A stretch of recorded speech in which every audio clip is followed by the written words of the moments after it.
Assalamu alaikum. Hammalar faoliyatga xush keldinglar. Kelgan qadimlarga merhaba.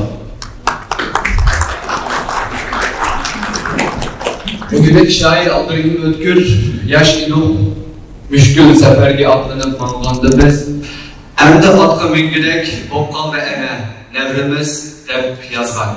Hemmemizge tunuşluk bo'lgan iz şiiride.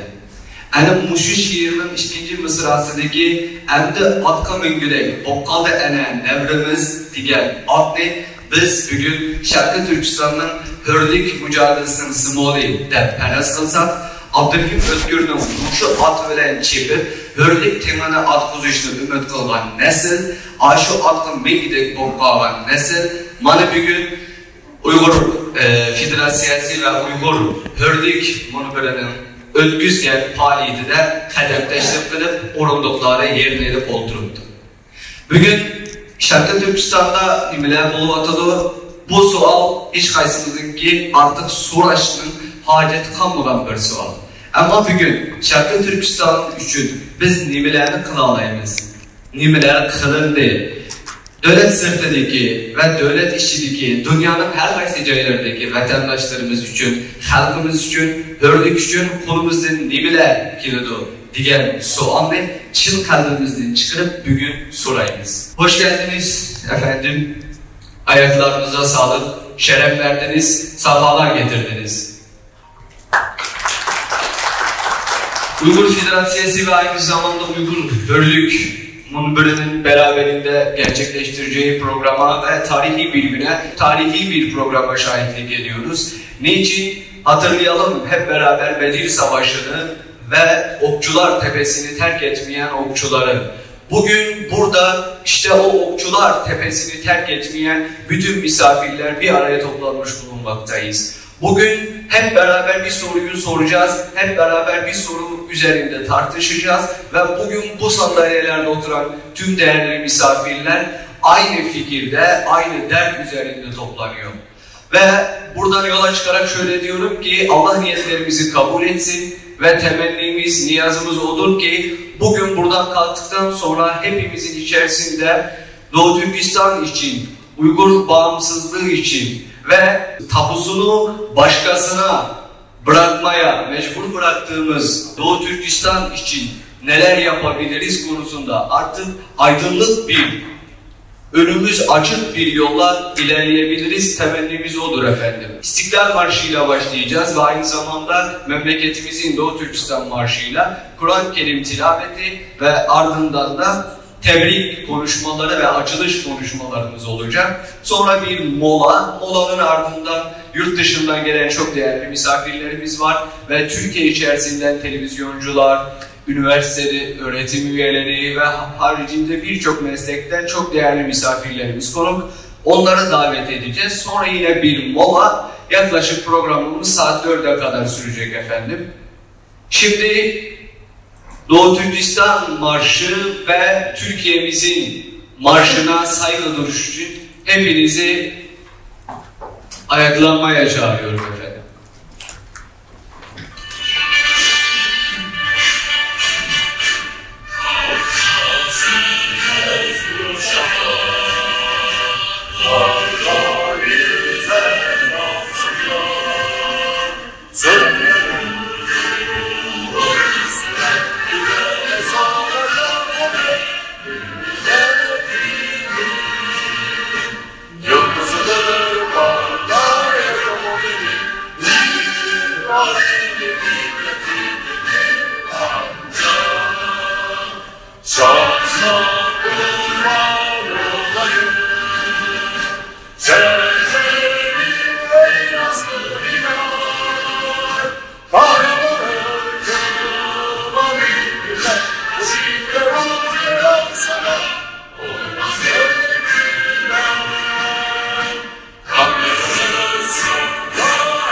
Jığılanın ki menfaatlik ve berketlik buluşu üçün 1000 yıldan beri Müslümanların ki özgermez kaidesi ve örf adatı olan kalamlarının en eseri, en güzeli ve en doğrusu olan Kur'an-ı Kerim tilaveti bilen başlayımız resmi şekilde faaliyetimizni.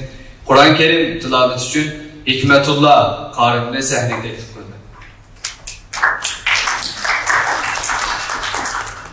أعوذ بالله من الشيطان الرجيم بسم الله الرحمن الرحيم يا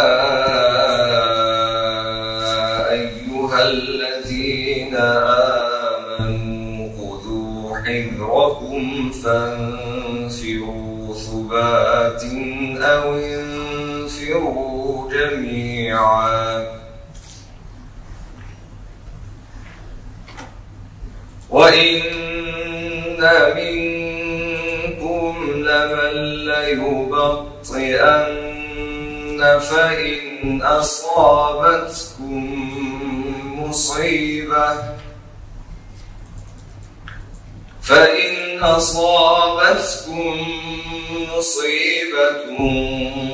قَالَ قَدْ أَنْعَمَ اللَّهُ عَلَيَّ إِذْ لَمْ أَكُن معهم شهيدا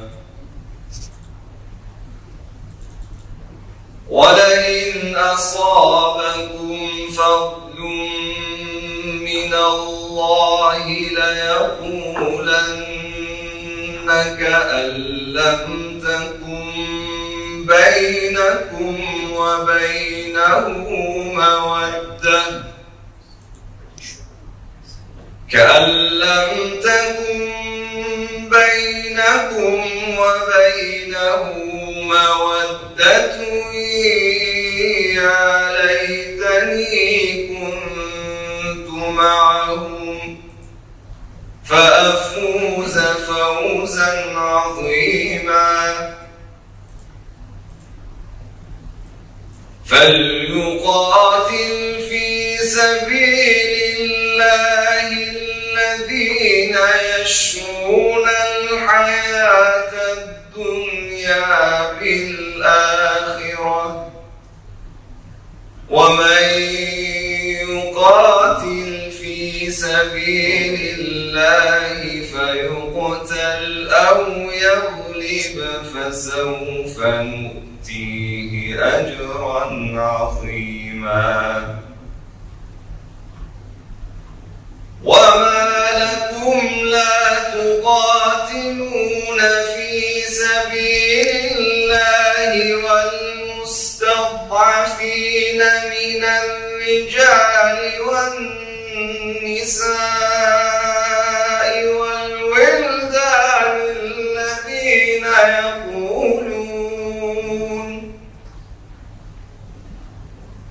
الذين يقولون ربنا أخرجنا من هذه القرية الظالم أهلها واجعل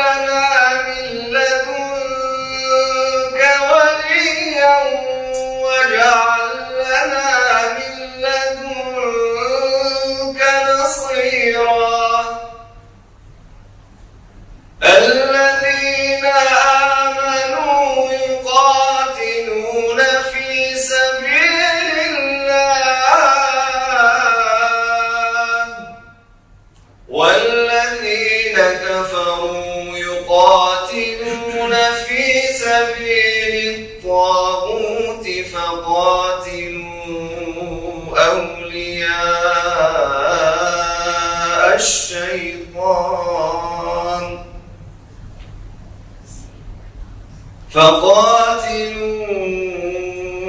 أولياء الشيطان إن كيد الشيطان كان ضعيفا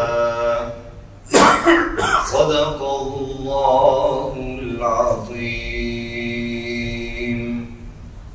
Şimdi bugünkü etkinliğimizin ev sahiplerinden Uygur Hörlük Munbiri'nin reisi Ümit Efendimni sahneye alkışlar bilen teklif kıldım. Assalamu alaikum. Kadirlik, hürmetli mehmanlar, Cerahiye'nin kelgen qarindoshlar, davlat atlab, Xitoy atlab o'sha yig'inimizga qatnashgan qimmatli mehmonlar va bizningki değerli professorlarimiz, Profesör Hakkı Çiftçi hocamız, Profesör Cevdet Şanlı hocamız, Profesör Ozi Yazıyor hocamız, Zuhri Halis Demir Hoca gibi varlık kıymetli mehmanlarımız ve Kanada'dan, Hollanda'dan gibi ülkelerden biz gelgen ve Türkiye'nin okşaş bulmayan şehirlerden gelgen varlık mehmanlarımla hemdullah Bey hoş geldinler. Kadem teşekkürler bizge onur verdinler. Hoş geldinler deyimiz. Selamun aleyküm. Şarkı Türkistan, Uyguristan meselesi Herhalde burada da bilgen şekilde kitaplatman olsun mu? Eksince bütünley akısa karab naiti facialik bir anda devam etmekte. Sebebi ana medenimiz bu var. Uyguristan, Şarkı Türkistan'da ve onun etrafındaki hatta yaşamaktan böyle derki varlık qarindoshlarimiz Xitoyninki bevosita zulmü ve vasılık zulmleri tüfeyle özünün milli kimligini, dini kimligini yo'qotib qo'yish ve aşağıdan mekrum kılıçtek çoğunluklar galabetlere karab yüzünü vardı. Milyonlarca Uygurlar olsa azırca tekice cezalandırdı.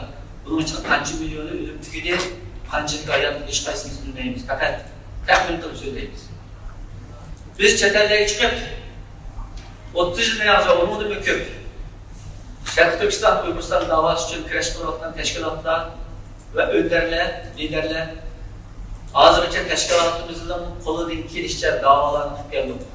Cumhurisi 1945 yılında kurulan Birleşmiş Milletler Teşkilatı'nca hatta itibadi. Hatta ki ta ki 2016 yıl uçuk boğan ırkî kırgınçılık, yani dünyada tanınan ırkî kırgınçılıkın ta ki bugünküçe Uygurlardan tahmin kılığında hazır 2 milyondan köp insan Xitoyninki facialik zulüm aslında katli kılıngan, şehit kılıngan. Bozumun 5-6 milyon Uygur, Özbek, Kırgız, Tatar, Kazak ibretlerin taşıdığı cezalarını bozma. Dünya bununla gözü gücüm ol. Xitoyga bir narsa asasen diyemekli şekilde durur. Sebebi Xitoy iqtisadi güçlü bir devlet olmak için bütün devletler özünün iqtisadi menfaati şahsi çıkarı için Şarkı Türkistan halkını bizni göz uçuk şekilde hesapla kurban kılıp var. Şunun körü olalıyız ki bizning milli davayimiz, bizning hörlük davayimiz birinci kolda özümüzün küçüğü bağlı olan bir dava. Yani biz özümüz destur, biz ya ölüm ya körüm deyilgen şuarında olap durup aldığını çıkıp bu davaya ilgi çıkmışsak, sahip çıkmışsak başkalarının kolu bilen vatanimizni ve halkımızını hörlükle yetiştirimiz deyilgen ham hiyal düşlerden vazgeçmesek biz başta hatta kolumuzu igiz götürüp, dua kılıp, yalvarıp, yıklap, kırılıp tükeyimiz. Bu, ötken 30-40 yılda erip verilen Şarkı Türkistan Uyguristan davasınınki o küçük aşkara kulası hemmeyle görüp durdu. Görüvatımız, bizim günümüz, ta ki Xitoy 1949 yılda ta biz bugün keyif olan 75 yıl mabeyninde günden güne çalışıp geldi.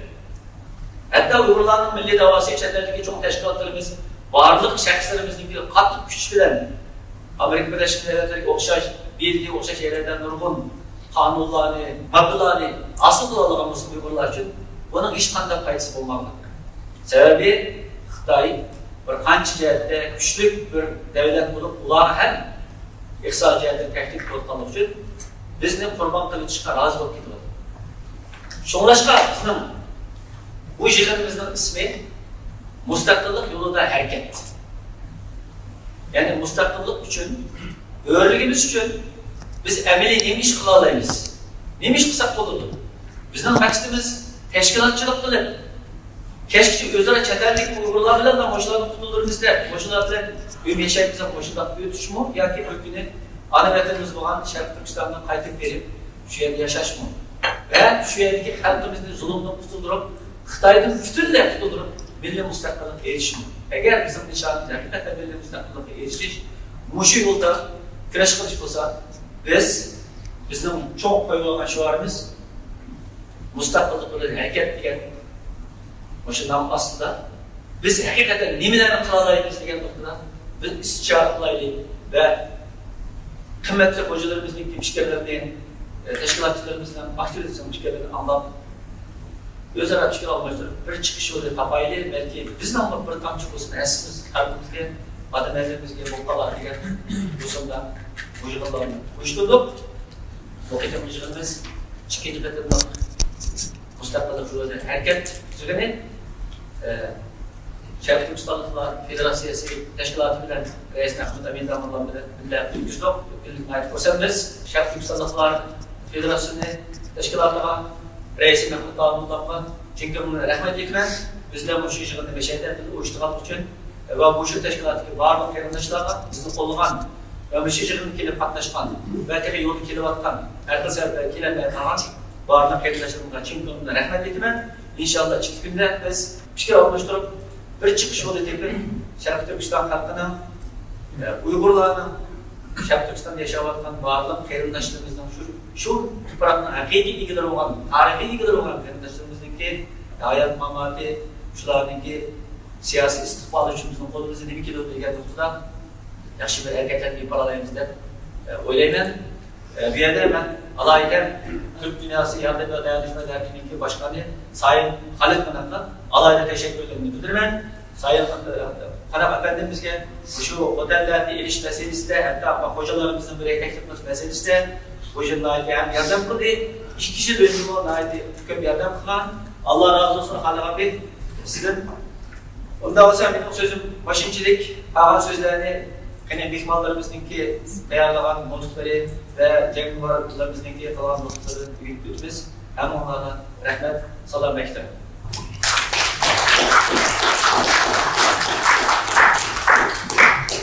Uyghur Hürlük Münbirinin reisi Ümit Efendi'ye köp rahmet.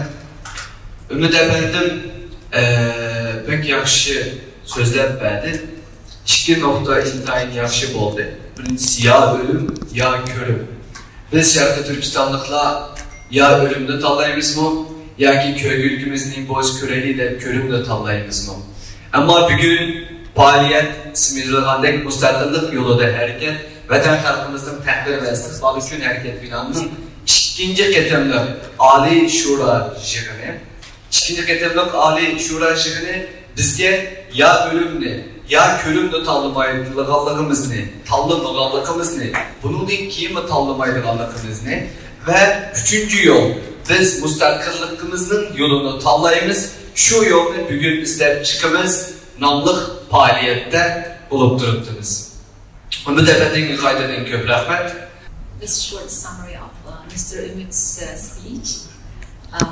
Assalamu alaikum warahmatullahi wabarakatuh, dear guests, dear professors, dear Professor Chipchi and Olsi, Zuhi, and there's another name I didn't get. You are here to attend this meeting and honor us. It's Turkestan. The cause we are trying, and no matter how hard we try, it looks like we're progressing. In fact, there are a lot work we need to do. The result is showing us we have to try more harder. if we look at the fact, millions in East Turkestan Uyghurs are being killed, like more than 2 millions are no traceable. More than 5 to 6 millions are still in the detentions and forced labors and like forced separation of families and all sort of things since 2016. So this tells us we have to try more harder. We can't just rely on any country to save us. We have to kind of take extreme ownership. So we have to kind of make a strategic plan to get the root root cause, to address the root cause for our independence. This is just short summary. Gülbeye Hanım'ın köp rəhmət, İngiliz mehmanlarımızın düşəndir bəli. Şərq Türkçanlıklar Federasiyasının ki reisi ve bugünkü faaliyetindeki ikinci sahipane Muhammed Emin Dağmallah ve alkışlarla sahnede. Elhamdülillah, salatu ve selamu ala Resulillah ve ala alihi ve sahbihi ve mevvala ve ma ba'd. Esselamu aleyküm ve rahmetullahi ve berekatuhu. Çok kıymetli sivil toplum kuruluşları başkanlarım, değerli profesör, akademisyen, ilim adamları, saygıdeğer Malezya ve dünyanın çeşitli bölgelerinden gelen gönül kardeşlerim, birbirinden kıymetli katılımcılar, hoş geldiniz, sefalar getirdiniz.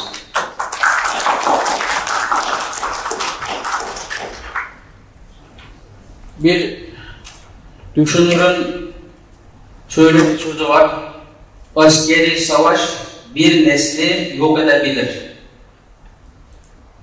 Kültürel savaş 3 neslin yok olmasına, savrulmasına ve bir daha kalkma şansını kaybetmesine sebep olur. Şimdi Çin devleti Uygur Türklerini ve Doğu Türkistanlıları kültürel ve tam tarihi yaşadığı taraflardan bir bütün yok etmeye çalışıyor. Şimdi dini noktadan ve milli kimlik tarafından yok etmeye çalışıyor. Vatanımız Doğu Türkistan, Türk kavminin kadimi yurdudur. Doğu Türkistan 1000 seneden beri, yani şimdiye kadar Müslüman olarak yaşayıp, şimdiye kadar Müslüman olarak gelmiş. Doğu Türkistan 1949 yılından itibaren Çin Komünist Partisi tarafından işgal edilen bir zemindir. 1000 seneden beri Müslüman olarak yaşayan bir milletin şimdi şehadet kelimesi, yani La ilahe illallah Muhammedur Resulullah gibi İslam'ın temel esası olan bir kelimeyi söylemesi, namaz kılması, oruç tutması, hac ibadetini yerine getirmesi, dua etmesi, hatta Esselamu aleyküm ve aleyküm esselam gibi bu konularda da konuşması Çin Komünist Partisi tarafından yasaklanmıştır ve suç diye ilan edilmiştir. Yani geçen de videolarda gördük, Sayın Dışişleri Bakanımız Doğu Türkistan'a gitti, Kaşgar'a gitti. Burada bir teyzeyle konuşuyor, selam veriyor ve aleyküm selam diyemiyor teyze. Bu videoları biz gördük. Şimdi Uygur milleti Karahaniler döneminden itibaren Müslüman olarak gelen bir millet, selamun aleyküm ve aleyküm selam deme halinden bir bütün yok olma tarafında. Aslında diyebiliyor, demeden korkuyor. Kimden korkuyor? Çin zulmünden korkuyor. Çin devletinin zulüm yapmasından korkuyor. 5 milyondan fazla insanları toplama kamplarını kapattılar. onlardan ne kadarının deli olduğunu, yaşadığını, ne kadarının öldüğünü sadece bir Allah bilir. Şimdi 5 milyon diyoruz ama 5 milyon mudur, ondan daha fazla mıdır? O 2017 senesinden itibaren Çin tamamen dış dünyaya kapıyı kapattı. İrtibat yok. Biz mesela ben ailemle, akrabalarımla ben irtibatta bulamadım. Mesela 2017 senesinden itibaren. Bir iki sefer bir abimi, bir kardeşimi polisler kendi telefonunda aratmışlar. Şimdi kardeşimiz diyor ki, şimdi bizim görevli arkadaşlar geldi, abinle görüşmek istiyor musun dedi. Bir görüşeyim dedim, o telefonda beni konuşturdu diyor. Bana iletecek bir şeyin olursa bundan sonra bu telefonu konuş diyor. WhatsApp'tan, Arabistan'ın WhatsApp numarasından aramış. Böyle durum böyle şimdi. Benim gibi yüzlerce, binlerce, hatta yurt dışındaki milyonlarca Uygur Türklerinin irtibatı tamamen kopuk halinde. Bazı bir kesim, yani bazı bir insanlar şimdi bu 2024 itibariyle azıcık irtibatta bulunmaya başladı. Şimdi Urumçi'ye gidip gelenler var ama bu da Çin'in böyle maymunculuk oyunudur. Şimdiki bu yaşadığımız bu dönemde bu Çin zulmünden kurtulmak için Doğu Türkistan'da kalan, şimdi 35 milyon ya da ondan fazla olan, Müslüman olan, Türk kökenli olan bu insanları kurtarmak için elimizden ne gelecek, ne yapabiliriz? Beraber istişare yapacağız, beraber bir fikir yürüteceğiz. Şimdi birkaç kişi bir yere gelip samimi bir niyetle Allah rızası için böyle bir oturup konuşacağız.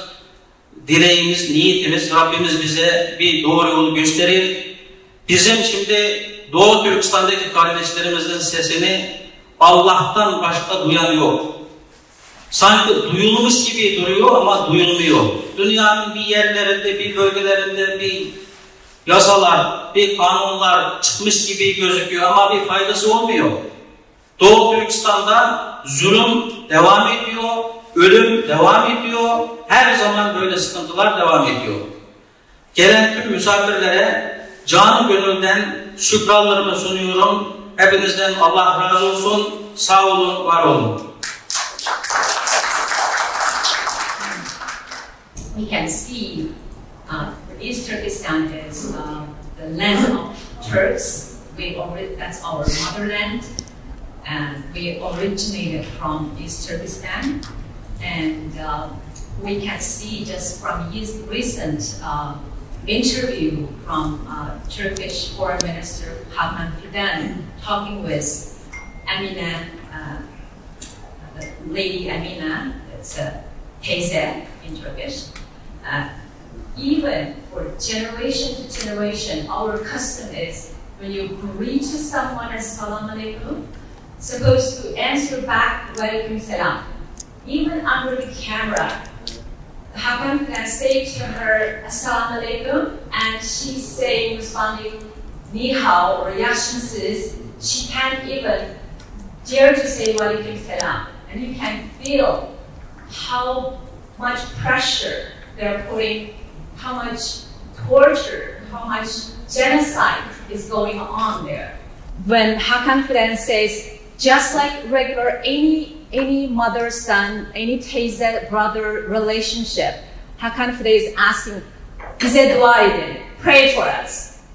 The lady looked away. She couldn't even say amen. She couldn't even say, okay, makul. She couldn't even say yes for dua. You can feel how much pressure, how much sneakily, how much trickly Chinese are torturing Uyghur people. You can see from there. Chinese policy, Chinese government is continuing those tricks, their propaganda. Just recently, to cover up the genocide, to cover up the real genocide, a cultural genocide, they made a concert in Istanbul, of course. We are, as a civil society, we went there and we demonstrated, and they didn't achieve their purpose, but there are different invisible in between countries, all sort of trick propaganda is going on. They have actors and they have money to invest like countries. So it tells us we have to work harder and harder for our cause, for our independence. So today we're gonna have a program, and first day is valuable guests are speaking. We're gonna take advantage of the brilliant brains, the strategies, and and next tomorrow we're gonna have roundtable discussion. So this is our schedule, and welcome again, and thank you very much. Çok değerli abimiz, çok değerli misafirimiz, Türk Dünyası Dayanışma ve Yardımlaşma Derneği'nin başkanı Halit Kanak hocamızı alkışlarla sahneye davet ediyorum.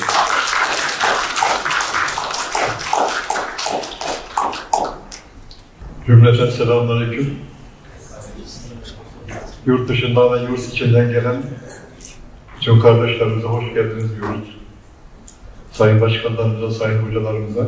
Şimdi değerli arkadaşlar, biliyorsunuz Doğu Türkistan davası yeryüzünde yaşayan her Türk'ün davasıdır. Özellikle biz Türkiye'de yaşayan, hep birlikte yaşıyoruz zaten. Türkler olarak Doğu Türkistan davasının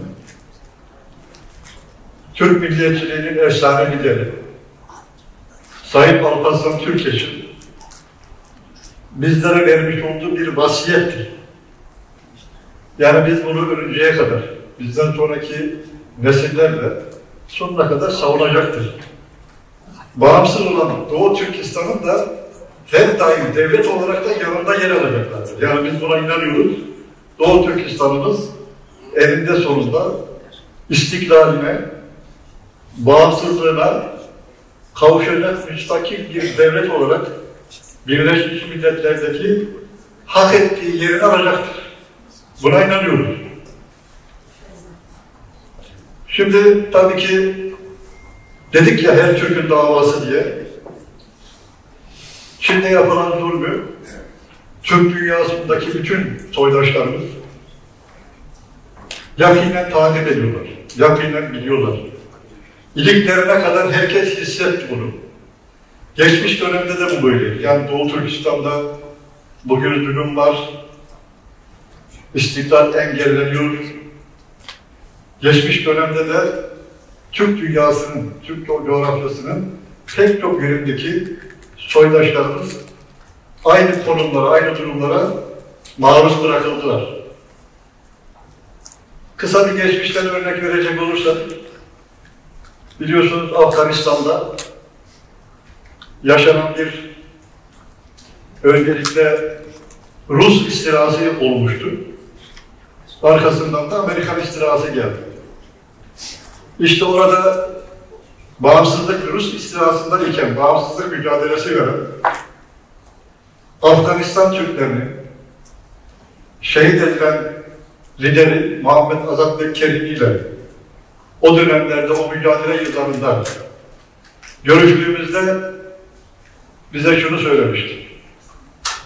Tabii ki değişik mücahit gruplar var, mücadele ediyorlar, bağımsızlıkları, vatanlarını savunuyorlar. Fakat doğru gitmeyen bazı şeyler de vardı. Kime karşı? Bizlere, yani Türklere karşı. Muhammed Azat Bekker'in anlattığı bize o dönemlerde yaşanan hadise şuydu. Türk dünyasından, İslam coğrafyasından gelen yardımların, gıda yardımı, yiyecek yardımı, işte o dönemdeki yapılan mücadeleyle ilgili silah yardımı, nakit para yardımı vesaire şeyler kendilerine ulaşmadığı noktasında, başka grupların eline geçtiği noktasındaki sitayişini dile getirdiğinde kendisine şunu söylemiştir. Biz Türk milliyetçileri olarak Türk dünyasının savunucuları olarak diyelim, bizim bir sloganımız vardı. Ne diyorduk geçmiş dönemde? Türk'ün Türk'ten başka dostu yoktur. Ama dedim Muhammed Azat Bekker'i diye sizin şu anlattıklarınızdan sonra anladım ki Türk'ün Allah'tan başka dostu yok. Şimdi bu durum maalesef günümüzde de yaşanıyor.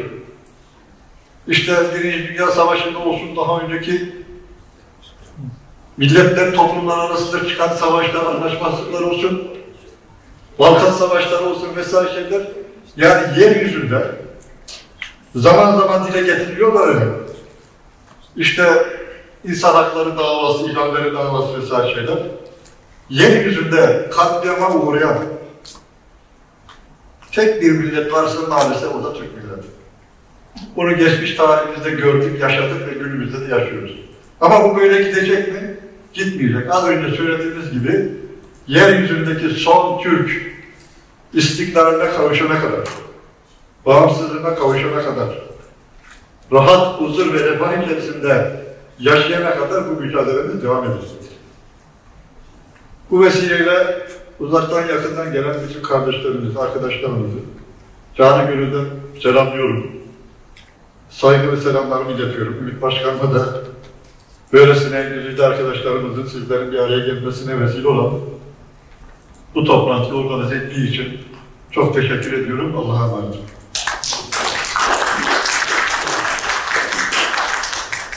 Sadece Doğu Türkistanlar veya Türklerinde değil, artık insan olma vasfını tamamlamak isteyen herhangi bir birey, herhangi bir dünyalının da o insanlık vasfını tamamlayabilmesi için bu davanın arkasında durması gereken bir dava haline gelmiştir.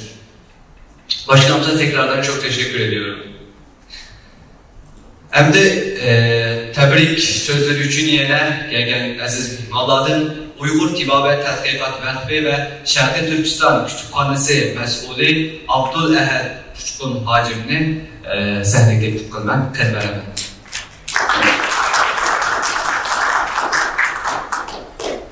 Selamun Aleyküm ve Rahmetullahi ve Berekatuhu. Allah Teala'ya hamdü sana, Peygamber Aleyhisselam'a salat ve sahabe-i kiramlarga salam yollagan din keyin hem meni bu yerga şu yig'inni tabriklash uchun chaqirganlik uchun men bu yig'inning ochilganligini tabriklayman chin ko'nglimdan. İnşallah bununki muvaffaqiyatli bo'lishini ve shu boshlangancha her türlü qiyinchiliklarni bosgan holda cho'qim g'alabaga erishishini Allah'tan talab qilaman ve hammalarning bu yerga kelganligini qizg'in qarshi olaman ve hammalarga rahmat aytaman.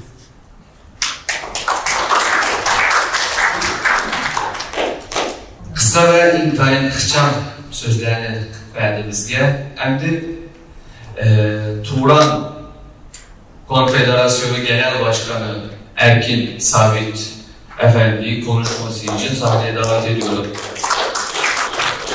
Erkin abim bizim Türklüğümüzü bir daha tazeleyecek. Selamünaleyküm Rahmetullahi ve Berekatuhu. Sevgili arkadaşlar, Doğu Türkistan davası sadece Uygur Türklerin davası değildir. Buraya Doğu Türkistan davası ve Uygur Türk Müslümanların davasını devam etmek ve dünya Müslümanlarına ve Türklerine 2 milyar insana duyurmak için geldiğiniz için teşekkür ederim. Şimdi Doğu Türkistan, Uygur Türk dediğinde siyasetçiler, yeni de iktidardaki, bütün dünya devletlerindeki iktidardaki siyasetçiler çekiliyor, korkuyor. Yani hani Allah'ı tanıyordunuz, Allah'tan korkuyordunuz, neden insanlardan buta tapmış gibi korkuyorsunuz? Bunu hatırlatmak istiyorum. Ve Türkiye vatandaşı olarak sayın büyüklerimize, devlet büyüklerimize şunu demek istiyorum. Amerika dünyanı yönetiyor diye profesörler makale yazıyor. Bundan örnekler alıyorsunuz. O zaman sizler de Uygur Türklerini Türkiye ve öbür devletlerin köprüsü isterseniz başka şekilde Uygur Türklerin ön planı çıkarak Türkiye'yi daha çok büyütmek isterseniz Uygur Müslüman Türklerini ön plana koyun. Biz bu çalışmada canımızı, kanımızı vermeye hazırız. Teşekkürler.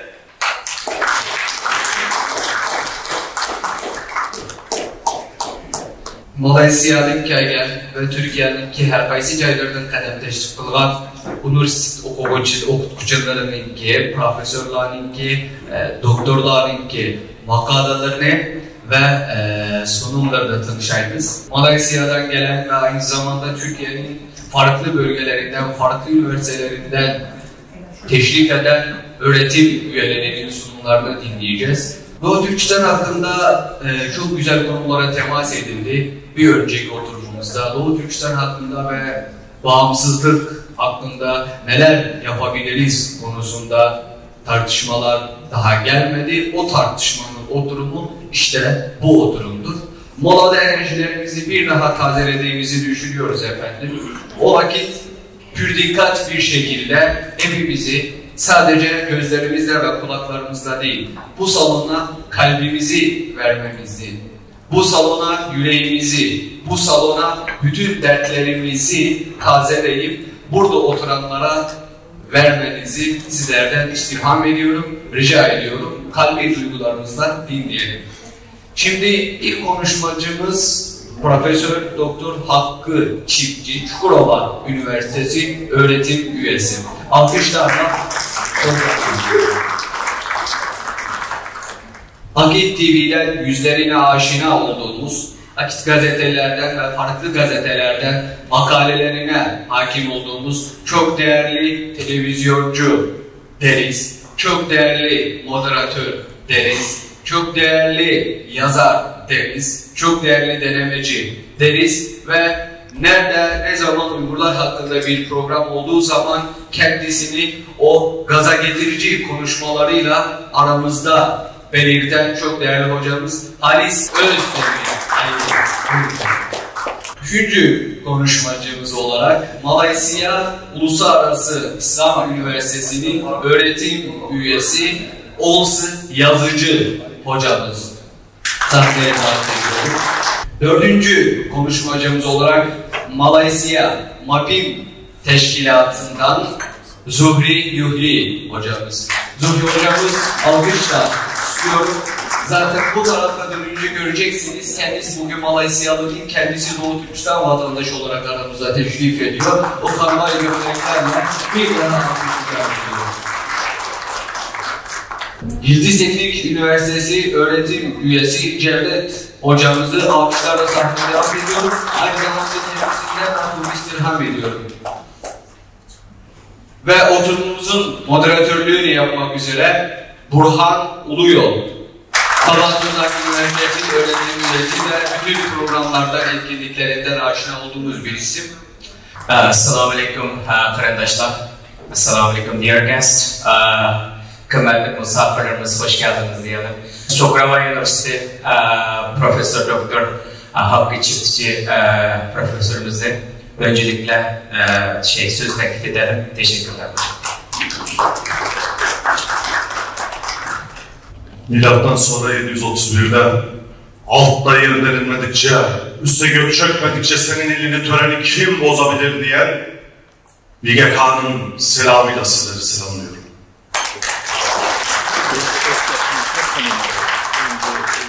Sizlerin korkaklık insanı yenilgiye, cesaret insanı zafere götürür diyen Yavuz Sultan Selim Han'ın selamıyla selamlamak istiyorum. Sizleri biz tertemiz Müslümanlarız, biat nedir bilmeyiz diyen Roman Diyojen'e Malazgirt'te diz çöktüren Sultan Alparslan'ın selamıyla selamlamak istiyorum. Sizleri bir çağ açıp bir çağ kapatan Fatih Sultan Mehmet Han'ın selamıyla selamlamak istiyorum. Sizleri Sultan Abdülhamit Han'ın selamıyla selamlamak istiyorum. Sizleri Mustafa Kemal Atatürk'ün selamıyla selamlamak istiyorum. Sizleri bir elime ayı, bir elime güneşi verseler, vallahi de billahi de davamdan vazgeçmem diyen Yüce Peygamber Şehmal Fatuhat Emretmiya, şereflerin en şereflisi, güzellerin en güzeli, evvelin ahirin peygamberi Hazreti Muhammed Mustafa sallallahu aleyhi ve sellem Efendimizin selamıyla selamlamak istiyorum. Sizleri feyiz, bereket, rahmet, mağfiret, beraat, af, ihsan, ikram, izzet, iffet, hidayet, inayet ve Muhammed'in muhabbetin sahibi olan Yüce Allah'ın selamıyla selamlamak istiyorum. Esselamu aleyküm, esselamu aleyküm, esselamu aleyküm. Evet, bu selamdan sonra kısa bir 5 dakikalık bir özgeçmişi Halit Başkanım'la da istişare ederek çeşitli yörelerden bugüne kadar 143 ülkede kongrelerde, sempozyumlarda bizatihi gidip oralarda görüp verdiğimizin bir işareti olarak hızlıca bir şekilde başlamak istiyorum. Bunlar Başbakanlıkta alınan ödüllerdi, Kadir Has'tan alınan ödüller, Yatırımcılar Derneği'nin. Tabii insan gelip geçicidir, baki olan yalnızca Allah'tır. Onun için bunları hızlıca bir şekilde geçeceğim. Burada ahirete iptal etmiş olanlarımız var. Mesela Hasan Celal Güzel, böyle güzel insan, Yeni Türkiye Stratejik Araştırma Merkezi'nde konuşmacı olarak çağırmıştı. Allah'ım tüm geçmişlerimize gani rahmet eylesin, makamlarını âli mekanlarını cennet eylesin, korktuklarından emin umduklarından nail eylesin ve dualarımızı Kabe-i Muazzama'da, Mekke-i Mükerreme'de, Medine-i Muruvvade'de, Ravza-i Muthara'da yapılan dualara dahil eylesin inşallah. Evet, bunlar hızlıca geçeceğim çünkü vaktimiz az, diğer arkadaşlarımızın da, hocalarımızın da zamanını almak istemiyorum. Bunlar bizlerin hukuk ödülleri, ihracat ödülleri, TOB Ekonomi Teknoloji ödülleri, uluslararası Türk dünyasının, özellikle Türk Birliği Devletleri ile ilgili yapmış olduğumuz çalışmalardan alınan ödüller. En son ödülümüzü Aslancar Hoca ile beraber Bakü'den aldık. Burada Çin'de konferans vermiştik. Uygur Sincar bölgesini özellikle burada anlatmıştık. Yine Hong Kong'da verdiğimiz, orada da aynı şekilde anlatmıştık. Kiev'de, Singapur'da, Pasifik Okyanus'ta, Avustralya'da verilen, Viyana'da, yine Hannover'de, Bremen'de, Köln'de, Kapuslar Macaristan'da, Brüksel'de, Paris'te, Taras Shevchenko ödülü yine ve Hong Kong'daki yine bir madalya ödülü Hollanda'da, Çek Cumhuriyeti'nde Hz. Davud Aleyhisselatü Vesselam'ın Asya Bilim Ödülleri, Kiev Konferansları, Balkan Türklerinden ödül, Manastır İdadesi'nden yine Adalet Ödülünü, Gent Konferansı'nda Dede Korkut Başarı Ödülü, Hoca Ahmet Yesevi'ne iyi bildir ödülü. Yine Hoca Ahmet Yesevi deyip geçmeyelim arkadaşlar, Aslan Bağaplar'dan, Hacı Yusuf Hamedanlar'dan, bize Tapduk Emreler, Yunus Emreler, Mevlana'lar, onların hoşgörüsüyle de sizleri selamlamak isterim. Yunus Emre'nin sevgisiyle selamlamak isterim. Hacı Bektaş'ın doğruluğuyla selamlamak isterim. Hoca Ahmet Yesevi'nin akliyle, erenliğiyle selamlamak isterim. Mevlana'nın hoşgörüsüyle selamlamak isterim. Hazreti Ömer radıyallahu anh adaletiyle selamlamak isterim. Ebu Bekir'in sadakatiyle selamlamak isterim. Ali'nin ilmiyle selamlamak isterim. Osman'ın cesaretiyle sizleri selamlamak isterim. Meta'nın, Bilge Kağan'ın, Çişiyapku'nun selamıyla sizleri selamlamak isterim. Doğu Türkistan'daki Osman Batur'un selamıyla sizleri selamlamak isterim. Kırım'daki Mustafa Cemiloğlu'nun selamıyla sizleri selamlamak isterim. Azerbaycan'daki Şehriyar'ın selamıyla sizleri selamlamak isterim. Bunlar alınan ödüllerde Almanya'da ve diğer ülkelerde Gold Research Award olarak da yine Amerika'da Harvard'dan aldığımız ödüller, Oxford'dan aldığımız ödüller, Stanford'dan, MIT'den aldığımız ödüller, Rusya'dan aldığımız ödüller. Ama biz her şeyin ötesinde ne Amerika, ne Kızıl Rusya, ne Kızıl Çin, her şey Türk'e göre, Türklük için, Türk için, o da İslamiyet'e hadim olmak için diyoruz, ilahi kelimetullah için diyoruz. O Türk dünyasında yine aldığımız profesörlük, Fahri Profesörlük ödülüydü. Bunlar biraz daha hızlı geçeceğim. Başkanım, onlar Dede Korkut Başarı ödülleri. Burada yine Harvard'da bütün 65 ülkeden çağırmışlardı. Kore'den, Japonya'dan rektörler vardı aynı şekilde. Oxford'da da bizim bayrağımızı açtık diye, Doğu Türkistan'a ve Kerkük bayrağını açtık diye. Bu telavülde Sultan Abdülhamit Han Saat Kulesi'nin yanında Malezyalılarla geçen ay içerisinde Mescid-i Aksa ve Filistin'deki zulmü telin etme, tek başımıza bireysel olarak 2 gün tecrit ettiler, önemli değil. Bize hak tecrit etmesi, kulun tecridi bize şereftir, haysiyettir, onurdur. Ondan kurtulmasını da biliriz biz. Onun da hesabını sormasını da biliriz evvelallah, biiznillah. Türkmen cephesinde yine, Musul'da, Kerkük'te, Tel Afer'de, Kazur'da, Tuzurmatu'da olduğu gibi Harvard'da da gördüğünüz gibi bir de Alman Başbakanı'na burada bayrak açtırdık. O dönemde Merkel'e görüyorsunuz burada. O da var. Yale Üniversitesi'nde rektörleriyle beraber bunları acizane bir kardeşim olarak Kosova'da, Arnavutlu'da, Montenegro'da, Moskva Kızıl Meydan'da aynı şekilde görüldüğü üzere Florence İtalya'da, Macaristan Budapeşte'de, Pisa İtalya'da, Belçika Brüksel'de, Danimarka'da, Frankfurt Almanya'da, Paris Şenzalize'de, İsviçre'de, Mescid-i Aksa'da, o da 10 yıl öncekiydi. Öbürü geçen aykıydı. Bu Avusturya'da, Kerkük'te Kazır Ölüm Kampı'ndaydı, Tataristan'da. Burada dışında Buluder Orta Varus bölgesindeki Timbur'da, Moskova Kızıl Meydan'da yine yaptığımız eylemler Venedik'te şurada burada. Evet, ben sunuma buradan başlamak istiyorum hızlıca bir şekilde. Bunu geçelim. Bu bitmez çünkü. 143 ülke. Hocam maşallah. Yok, estağfurullah. Bilmediğimizi biliyoruz. Tek şey biliyoruz, o da haddimizi biliyoruz. Çünkü edep ilimden önce gelir, edepsizin başladığı değil, biter, güzeli güzel yapan edeptir, edepse güzeli bulmaya sebeptir deriz. İlim ile bilmektir, ilim de kendini bilmektir. Sen kendini bilmezsen Burcu okumaktır deriz. Dünyanın 510 milyon kilometre karelik bir alanı var. 361 milyon kilometre karesi sularla kaplı, 149 milyon kilometre karesi karalarla kaplı ve bunun da 120 milyon kilometre karesi değerli arkadaşlar çok soğuk, çok sıcak, yaşanamayan alanlar. 30 milyon kilometre kare alan içerisinde yaşanabilir alan var ve bunun içerisinde de Türkiye'nin kaderiyle aynı kaderi paylaşan maalesef Çin'in %83'lük madeni doğal kaynak rezervini alan bir pozisyonda olması Doğu Türkistan'ı ilelebet rahatsız edecektir. Herkesin gözü Doğu Türkistan'da olacaktır. Sadece Çin'in değil.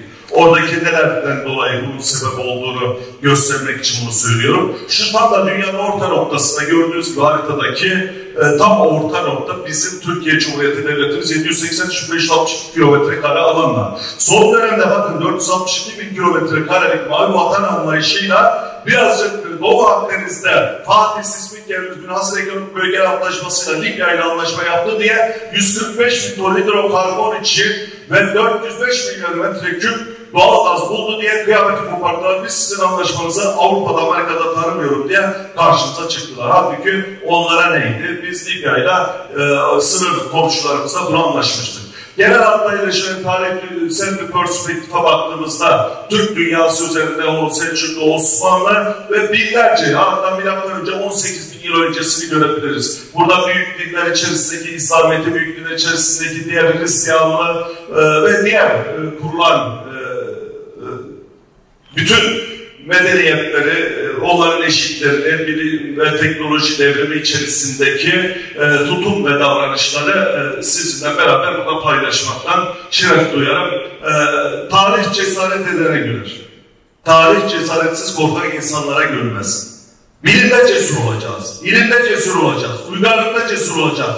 Tarihte, antropoloji, sosyolojide, coğrafyada cesur olacağız arkadaşlar. Nutukta cesur olmanın bir alemi yok. Sloganda cesur olmanın bir alemi yok. Ar-Ge'ler yapacağız. Bilim fen mühendisliği alanlarında çalışacağız. Buluşlarımız olacak, markalarımız olacak, tescillerimiz olacak. Bakın bugün hepimiz esir aldık. WhatsApp'ı kullanıyoruz, YouTube'u kullanıyoruz, Facebook'u kullanıyoruz, Instagram'ı kullanıyoruz vesaire vesaire. TikTok'u şunu bunu kullanıyoruz. Maalesef hiçbirimizin değil. Ama hammalı biziz. Sabah kalkıyoruz, Face'in içeriğini dolduruyoruz. Akşam yatıyoruz, Instagram'ın içeriğini dolduruyoruz. Bedava köleleriz, bedava işçileriz. 5 kuruşta para almıyoruz. Üstelik de bütün özel hayatımızı onlara peşkeş çekiyoruz. Ne kadar eşimiz, dostumuz var, onlarla olan bütün münasebetlerimizde onların hizmetkarlığına kendilerimizi çok cani gönülden vererek olmazsa olmazımız içerisinde kalmışız. Kültürel emperyalizmle geleceğimizde maalesef yok etmeye doğru gidiyoruz. Dünya diye huzursuz imiş, akıllı kuşlar şikayetçiymiş, cahiller ile dost imiş, dünyayı bırakıp gidelim. Sultan Hoca Ahmet Yesevi söyledi, bu hikmeti tamam, işitsin diye bütün cihan dünyayı bırakıp giderim diyor. Dünyayı herkes bırakıp gidecek. Evin mezarıysa malın bir top bez. Daha doymadınsa doy deli gönül diyor. Çok yaşayan 100'e kadar yaşıyor diyor. Aynen onu. Yani çok da dünyalık olup da o dünya sevgisine ve yine gitmemek lazım. O bizim felaketimizdir, uçurumumuzdur ve bizi felakete sürükleyen en önemli şeydir. Eyleme dönüşmeyen söylemler hiçbir zaman kıymet taşımaz. Bakın şurada biz her tarafa İslam yazacağız. Güneş'e, Merkür'e, Venüs'e, Dünya'ya, Mars'a, Jüpiter'e, Satürn'e, Uranüs'e, Neptün'e, Plüton'a nerede Türk varsa ben varım diye ortaya çıkacağız. Kim var dediğinde ben varım diyeceğiz. Her yerde biz olacağız. Biz birlikte olacağız, var olacağız, iri olacağız, diri olacağız. dilde, fikirde, işte İsmail Gasparoğlu'nun dediği gibi olacağız. İri biri ve bir olacağız, ham olacağız, pişeceğiz. Pişerek dünyaya pişmişliğimizle çıkacağız. O açıdan işte 5 milyar yıl öncesine, 15 milyar yıl öncesine evlenen dünyanın ilk gerçek insandan kim bahsedecek diye dinle, nanoteknoloji, biyoteknoloji, fibri doğmadan, gen mühendisliğine, can sıcaklardan, kök hücrelerden, organik tarımdan, sibernetik alandan, ileri teknolojiden, rüzgardan, türbünden, termalden, yenilenebilir enerjiden, kaya gazından, kalp sisteminden, uçak simülatöründen, kim var İHA'dan, SİHA'dan, atak helikopterlerinden dediğinde ben varım diye çıkıyorsan o zaman Türksün. O zaman Türklüğünün bir anlamı, açıklaması ve yorumlaması olacaktır. Onun için objektif, mantıksal, olgusal, katılımcı, açık, şeffaf, hesap verebilir, hukuk uygun olarak genel arayıp genelleme yapıp seçici, kayıtlı, kurallı olarak, Türk olarak yaşayacaksınız ki o zaman milli planlar, milli organizasyonlar, milli yönetmeler, milli koordinasyonların, milli denetimlerin kimlikleriyle, benlikleriyle, özgeçmiş önceden yazıp faydalarıyla, bilgiliyle, gelişmeliyle, uyuşmalıyla, gelecekliyle, ikbaliyle, istikbaliyle cihana ben de varım diyeceğiz o zaman. İnsanların hesabına ben de varım diyeceğiz. Bu dünya uyuyan kimsenin rüyası gibidir arkadaşlar. Bu dünya uyuyan kimsenin rüyası gibidir. 15 milyar yıl öncesinden beri bakın canlı döndürüyorum size bunları. Ta bugüne kadar nereden geldik? Ark Pride'lardan, Wilkin'lardan, şuradan buradan diyorlar. 1700'lerden ne 1756 ya? Milattan önce 18.000'den beri biz varız. Geçen daha yeni ispatlandı bu. Tarihi kanıtlarla. Vakıflar tarih yazanlardır. Tarih yapıcılar, tarih yazanlara itibar etmek zorundadırlar ve sadık kalmak zorundadırlar. Tarihe hakaret etmemek için. Biz de tarihimizi bileceğiz. Çünkü tarih bilmeyen tarihsiz kalır. Soyunu bilmeyen soysuzlaşır. Tarihini bilmeyen coğrafyası başkaları çizer. Dinini bilmeyen dinsizleştirilir. Ondan sonra dinidar olur. Kıbrıs'ı değiştirmiş muhafazakar olur. Sonra sentetik milliyetçi olur. Sonra sahte demokrat olur. Onun için biz her şeyi bileceğiz. Allah'tan gelen her şeye başım gözüm üstüne diyeceğiz. Sadakallahu lazım. En doğru sözü Fatiha'da, Bakara'da, Alimran'da, Maide'de, Araf'ta, Enfa'da, Dövbe'de, Rah'ta, İbrahim'de, Hicr'de, Rah'ta, İsra'da, Kev'de, Mümkün'de, şu arada her tarafta Allah'ın ödedi diyeceğiz. Allah için yaşayacağız, Allah için konuşacağız, Allah için olacağız, Allah için öleceğiz. Türk milleti bu şuura var. Türk milleti ilahi kelimetullah diye boşuna demiyor. Bunu inanarak söylüyor. Bunu yaşatarak söylüyor. Onun için ölümse gülümse diyor. Ölümü öldürüyor ama yenilmiyor Allah için. Çünkü Türk milleti biliyor. Sırat-ı mustakim diyor. Allah'tan 40 defa onun huzuruna sırat-ı mustakim istiyor ki Allah dost doğru olmuş sonra sırat-ı lezine namtayı verir. Nimetlerini verir. Ben bunları böyle konuşunca bana diyor ki ilahiyatçı mısın, mamatikli misin? Yok kardeşim. Onlara da saygılı öbürleri de. Ben de fen lisesi mezunuyum. Ama elhamdülillah hepimiz Müslümanız. Hepimiz Müslümanız. Bosna'da da olsak Müslümanız, Mekke'de de olsak Müslümanız. Kişi Bosna'da cennete gider, Medine'de cehenneme gider. Biz bir olalım, kardeş olalım.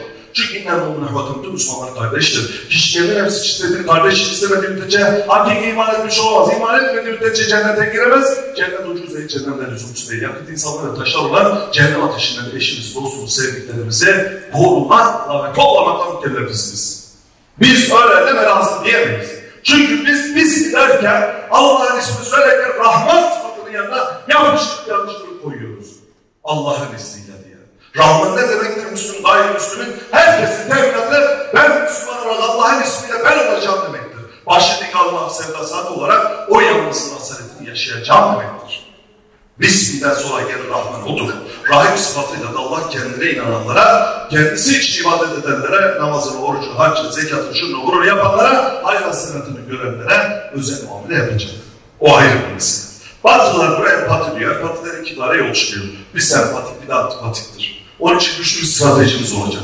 Güçlü stratejinin üç temel bileşeni var. İyi bir Doğu Türkistan vizyonuyla bundan ayrılacağız.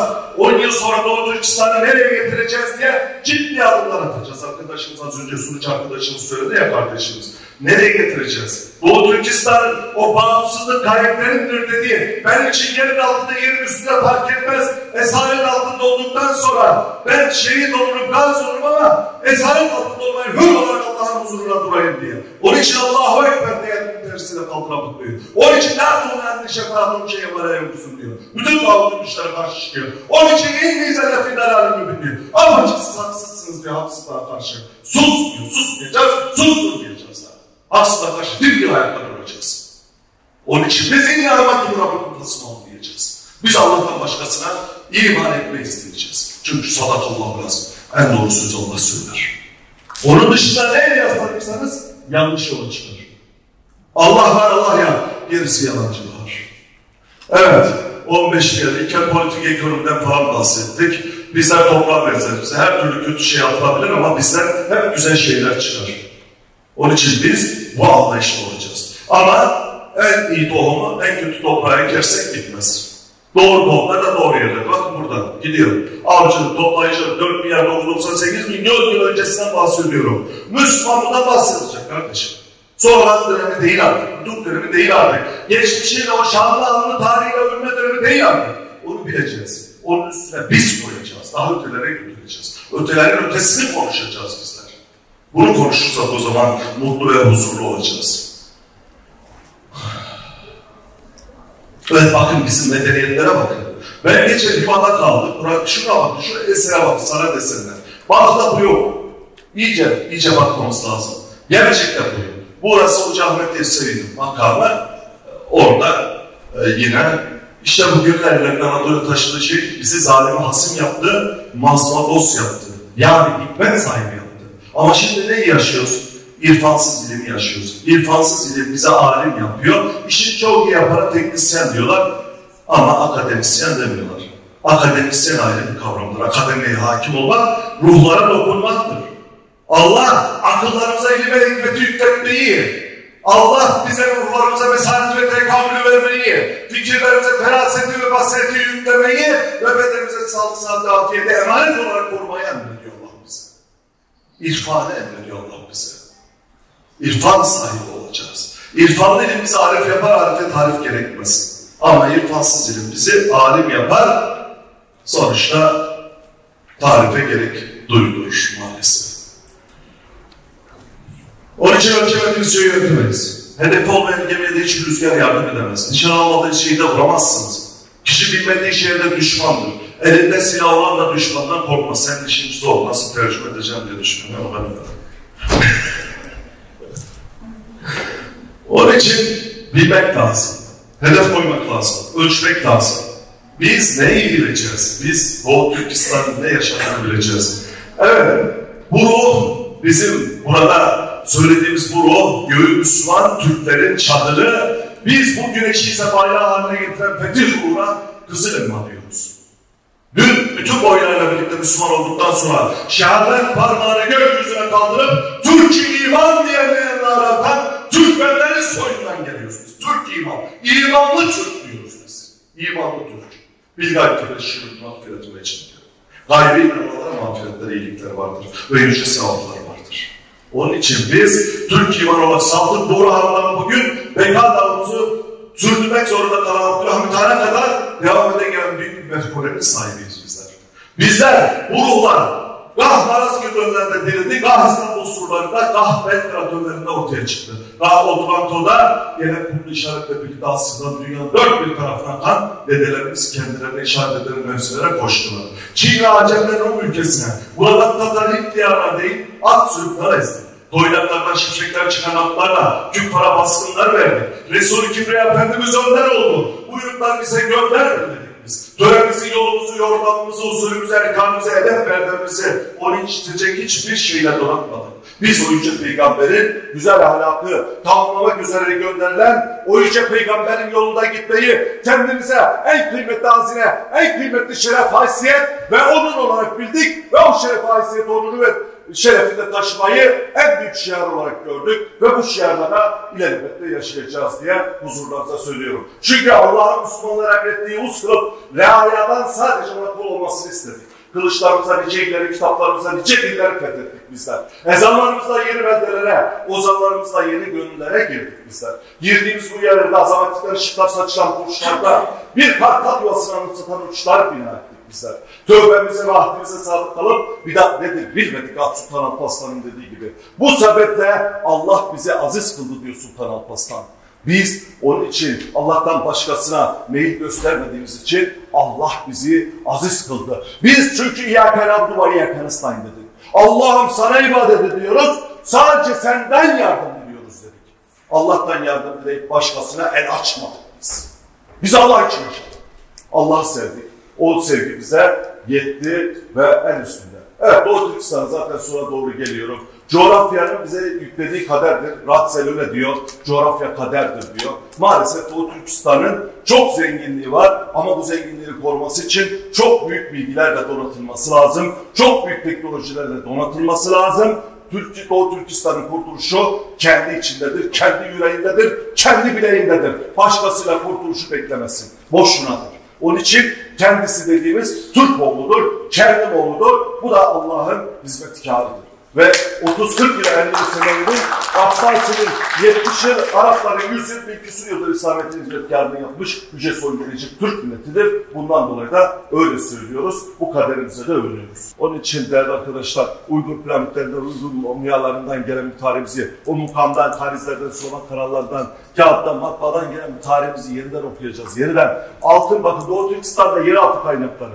Bakır rezervi açıdan çok zengin. 138 çeşit mineralin bulunduğu keşfedilmiş ve Çin'in toplam mineral materyal kaynakları, madenlerin %83'ü Doğu Türkistan'da.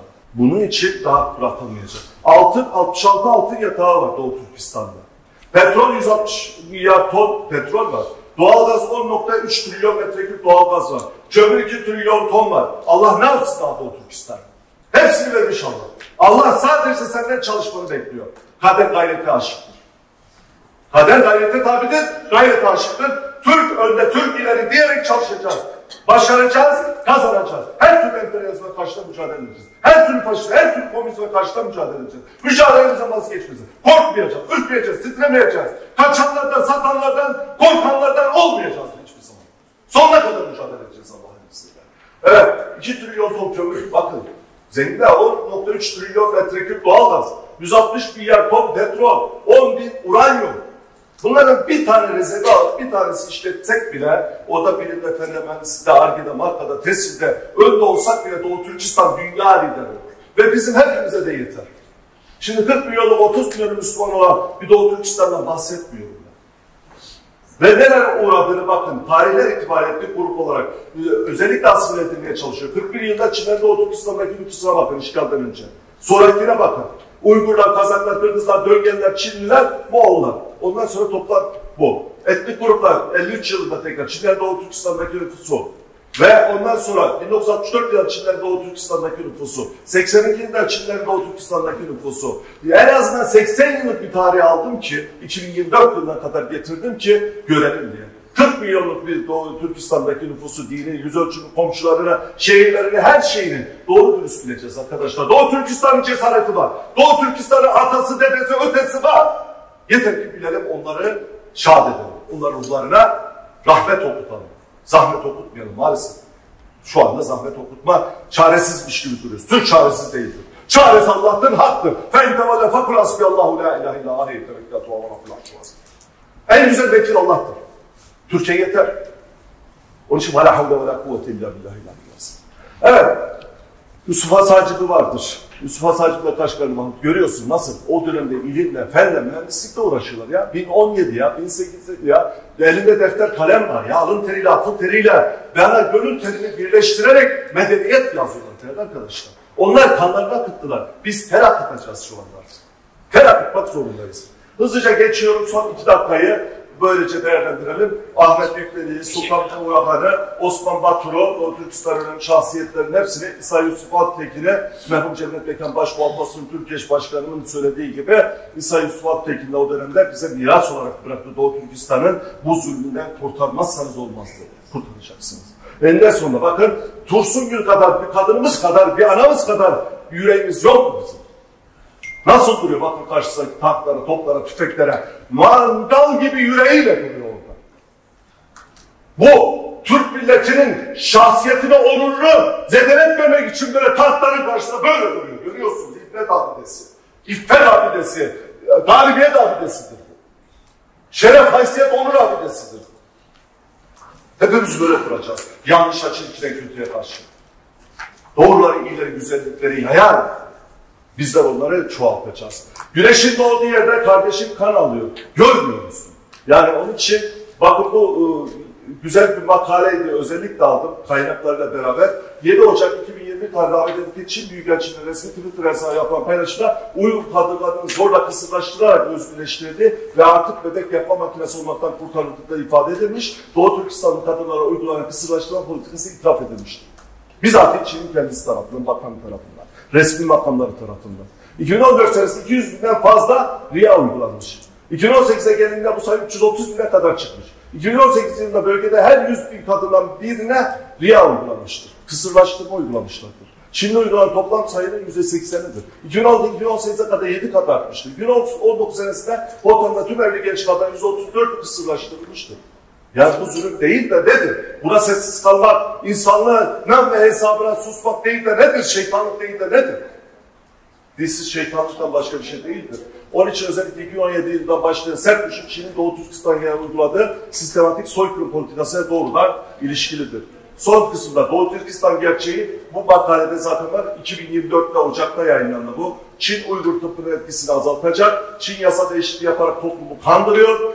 Çin yasa değişikliği yaparak toplumu kandırıyor. Çin 2023'te tarımdan 33 milyon ton petrol ve doğalgaz yağmaladı. Çin 2023'te 456 bin Uygur'u zorla çalıştırdı. Çalışma şartlarında İLO'yu falan da tanıyor. International Labor Organization ne yapıyorsa. Doğu Türkistan'da her yıl 35 bin organ çalınıyor. Bakın az sayı değil bu. 35 bin organ çalınıyor. Bu bizatihi tespit edilmiş gerçeklerdir bunlar. Bu gerçekleri okumanızı özellikle istiyorum. Sömürgeci Çin doğal gaz üretimi 2023'te arttı. Onun için zalimler karşısında şehirle mücadelede asla katla taviz vermeyeceğiz. Şu 3. alanda olacağız. Şu 3. alanda kilogram başına milyar dolar üreteceğiz. Doğu Türkistan'ın kaderinden, tembellik kaderinden kurtaracağız. Oradaki bilimsel mühendislik alanları yetiştirir. Muhammed Abdüsselam'ın öngörüsü var burada. 2000 yılında Türkiye Sempozyum'da yaptığı konuşmada diyor ki bugün Türkiye nüfusu Büyük Britanya, Fransa'nınkine yakın, İsveç'in yaklaşık 5 katıdır. Eğer bilime doğru öncelikler tahsis edilirse Türkiye'nin kesinlikle 2025 yılında bilimlerde önce olmaması için hiçbir neden yoktur diyor. Açıkça söylüyor burada. Ve Türkiye'de 1790 hatırlatma başlamama izin verir. Bu yılda 3. sene Türkiye'de cebir, trigonometri, mekanik, balistik, meteoroloji konuları tanıttı ya.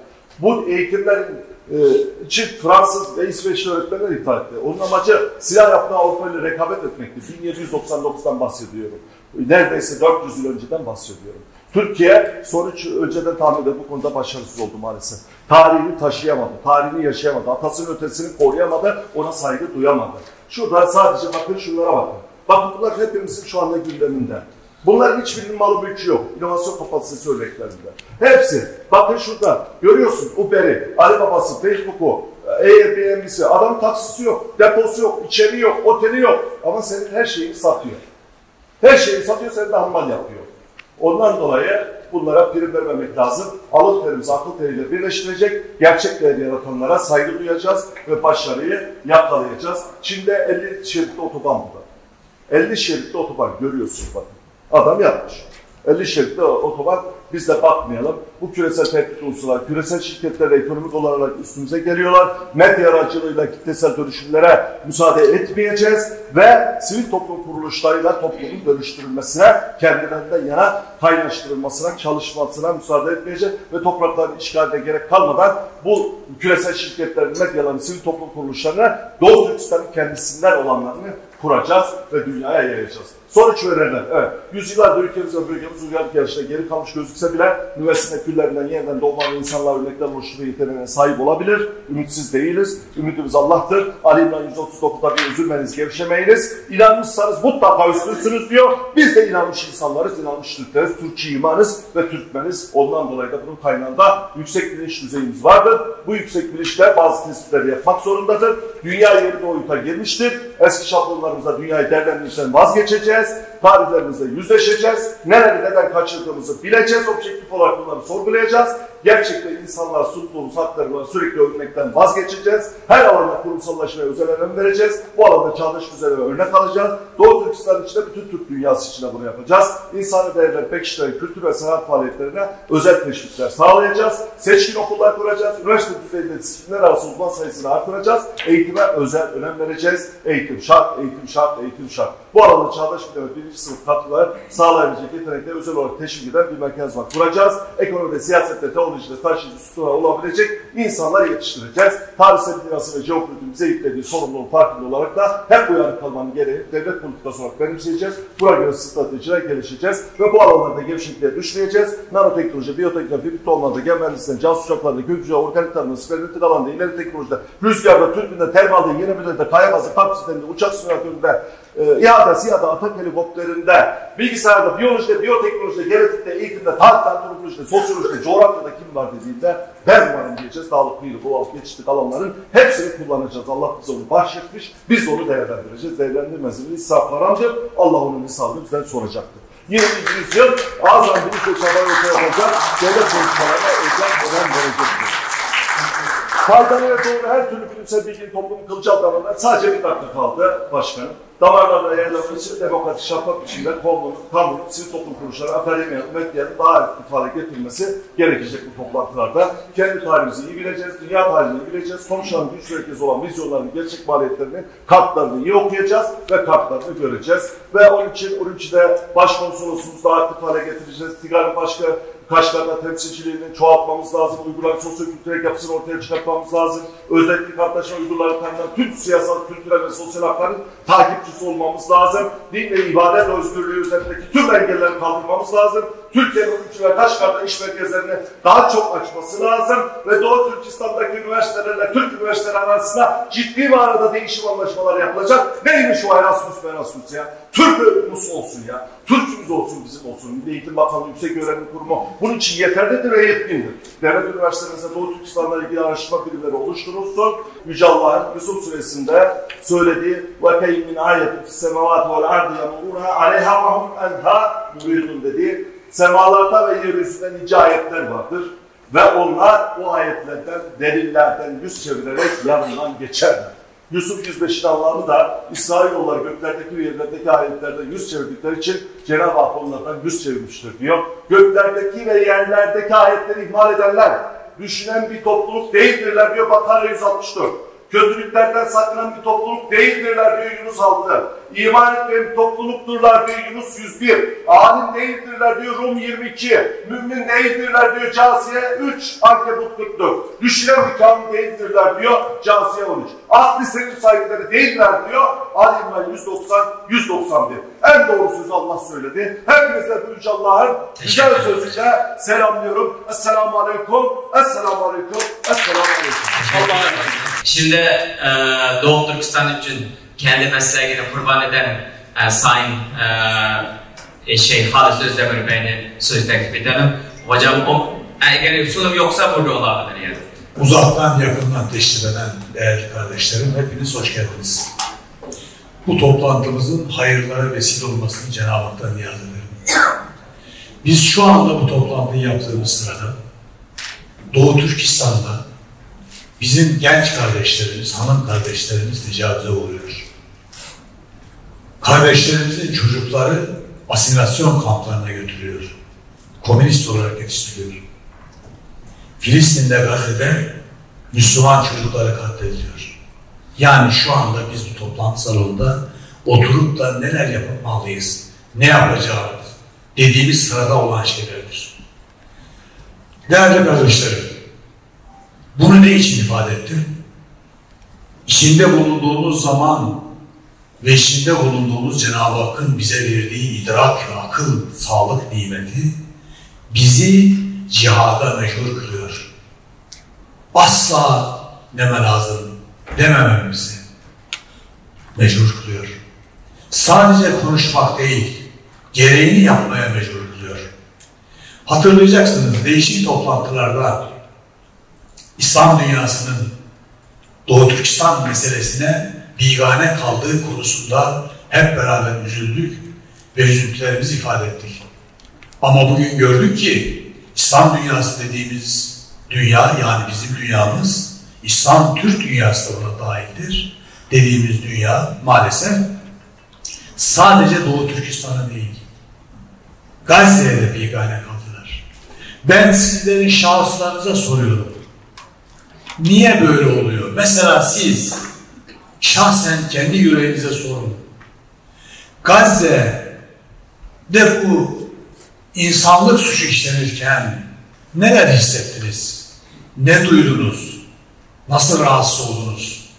İşte tam kendinize, yani bu işleri yaşayan, bunu ailesiyle, devletiyle, milletiyle yaşayan sizler, Filistin'de yaşananları yüreğinizde hangi oranda hissettiniz? İşte sizden hareketle, yani nefislerimizden hareketle bu meselenin muhasebesini yapmamız gerekiyor. Değerli kardeşlerim,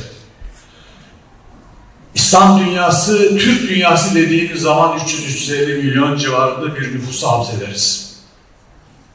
İslam dünyası dediğimiz zaman, ki biz bunun Türk milleti olarak İslam'ın hadimi, İslam'ın hizmetçisi, İslam'ın bayrakları bir milletiz. Türk demek zaten Müslüman demektir. Böyle anlaşılır. Dediğimiz zaman ise 2 milyar ilgilendirir. İnsanlık meselesi dediğimiz zaman 8 milyar ilgilendirir. Yani bu ne demek? Bu meseleyi sahiplendirme yolunda çalışırken ırkçı söylemlerden ziyade insani söylemleri öne almamız gerekiyor. Irkçı söylemler insanları yalnızlaştırır. İnsani söylemler, İslami söylemler hem Allah'ın hoşuna gider, hem kulun hoşuna gider, hem kalplere iner. Değerli kardeşlerim, Doğu Türkistan davasını sürdüren diasporada siz değerli kardeşleri, burası sizin öz vatanınız, ana vatanınız, diasporada yaşayan kardeşlerimiz, Doğu Türkistan davasını sürdürürken karşılaştıkları en büyük tehlike bir asimilasyondur. Yani aslında asimilasyon bütün milletlerin yaşadığı tehlikedir. Ama diasporada yaşayan gerek Doğu Türkistanlı kardeşlerimiz olsun, gerek Türkiye'den bir şekilde değişik ülkelere gitmiş insanlar olsun, asimilasyon tehlikesiyle karşı karşıyadılar. Bunu bertaraf etmenin yolu ve yöntemi şudur. 1. Tarih bileceksiniz. Bilmekten öte tarih şuuruyla mücehhez olacaksınız. 2. Geleneğinize sahip çıkacaksınız. İmanınıza sahip çıkacaksınız. Bunu yaşatmak için evlatlarınıza, çocuklarınıza bu anlamda faaliyetler sürdüreceksiniz. 3. Asla kendiniz yapmadığınız işi başkasından beklemeyeceksiniz. Önce kendi nefsinizden bunu tatbik edecek, sonra başka insanları da bu mücadeleye dahil olmalarını bekleyeceksiniz. Şimdi Doğu Türkistanlı kardeşlerimiz, bu mücadelenin önderliğini yapan kardeşlerimiz, üzülerek mesafe ifade ediyorum, biz kardeşler topluluğuyuz, dertlerimizi, sıkıntılarımızı söylemekle, birbirimizi ikaz etmekle mükellefiz. Gazze konusunda sınıfta kalmıştır. Sınıfta kalmıştır. Gazze konusunu bir Arap meselesi olarak kavramışlardır. Gazze konusunu Araplar bizimle ilgilenmedi, biz de onlarla ilgilenmiyoruz. Basit, sığ, elle tutulur hiçbir yanı olmayan bir cepheye çekmişlerdir. Bu doğru değildir. Bu doğru değil. Yani yeryüzünde nerede bir Müslümanın zulme uğradığında eğer o acıyı hissetmiyorsanız imanınızdan şüphe etmelisiniz. Nerede bir insana zulmedildiğinde bunun acısını hissetmiyorsanız gene imanınızdan şüphe etmelisiniz. Müslüman zulme seyirci kalamaz. O ben vesaire filan ayrımda gidemez. Bir de Doğu Türkistan mücadelesini sürdüren kardeşlerimizi bekleyen ikinci tehlike, birlik ve beraberliğin tesisi noktasında maalesef beklenen, olması gerekeni yapamamış olmalarıdır. Değerli arkadaşlar, birlik ve beraberlik berekettir. Ayrı düşünmek de berekettir. Gönüller ayrı olması yeter ki. Yani farklı düşünceler zenginliktir. Bunu asla ayrılık olarak görmeyin. Ama yürekleriniz ayrılmışsa işte bu ayrılıktır. O zaman bize ne oluyor diye lütfen sorgulayın. Doğu Türkistan meselesi ve Gazze meselesi maalesef üzülerek ifade ediyoruz ki sadece Siyonistlerin gerçek yüzlerinin anlaşılmasını temin etmenin yanında Müslümanların da Müslüman Türklerin de ne kadar şuursuz ve bigane olduğunu göstermiştir. Ben görüyorum, haberleri takip etmeye çalışıyorum. Dünya medyasını takip etmeye çalışıyorum. Türkistan medyasını takip etmeye çalışıyorum. Konuşuyorum. Bir takım arkadaşlarımız var. Üzülerek ifade ediyorum. Önce silkinmek gerekiyor. Yani biz Doğu Türkistan'da şunlar yaşanırken evimizde gerçekten rahat ediyorsak kendimizi sorgulamamız icap ediyor. Gazze'de olup biteni bize ne diyebiliyorsak gerçekten kendimizi sorgulamamız icap ediyor.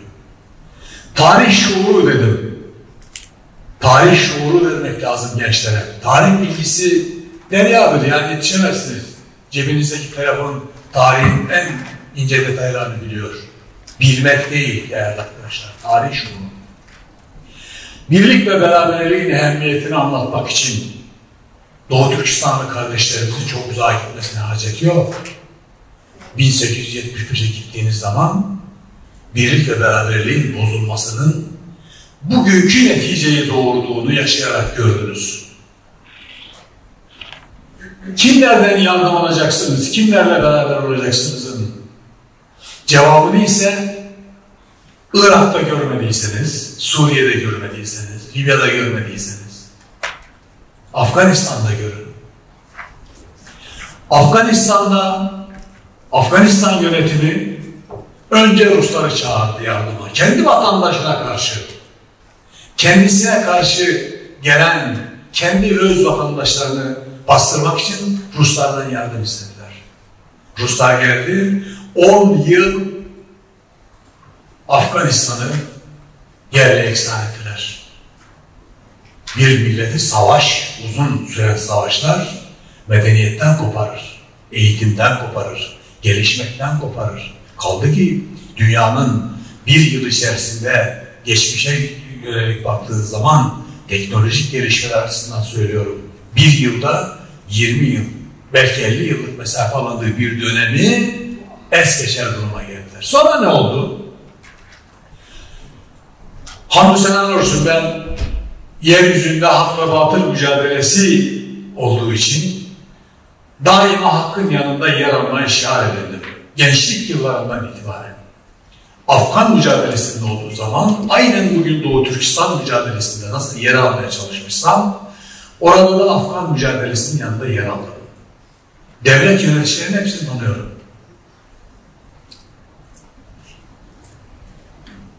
Hepsiyle de yakın ilişkilerimiz oldu. Yan yana konuşmaları, misafir ettiğim insanlar oldu. Ne yaptılar? Büyük bir mücadele sonu Rusları gönderdiler. 10 yıl süren savaş sonrası. Sonra ne oldu? Yönetime merhum Burhanettin Rabbani. Çok değerli bir bilim adamıdır. Benim de çok yakın dostum. Allah gani rahmet eylesin. Cumhurbaşkanı oldu. Hikmet Yar Başbakan oldu. Sonra yönetimde gelinen noktada ne oldu? Tekrar kendi aralarında birlik ve beraberliği tesis edemedikleri için kendi aralarında üstünlük kurmaya çalıştıkları için, çünkü Afganistan'da da etnik unsurlar var, etnik gruplar var. Bunu yapmadıkları için bu defa gelenler Amerikalıları çağırdılar. 20-30 yılda Amerika sömürdü, zulmetti. Afgan halkı 30 yılda öyle kaybetti. Görüyoruz haberlerde, televizyonda, işte bir takım belgesellerde.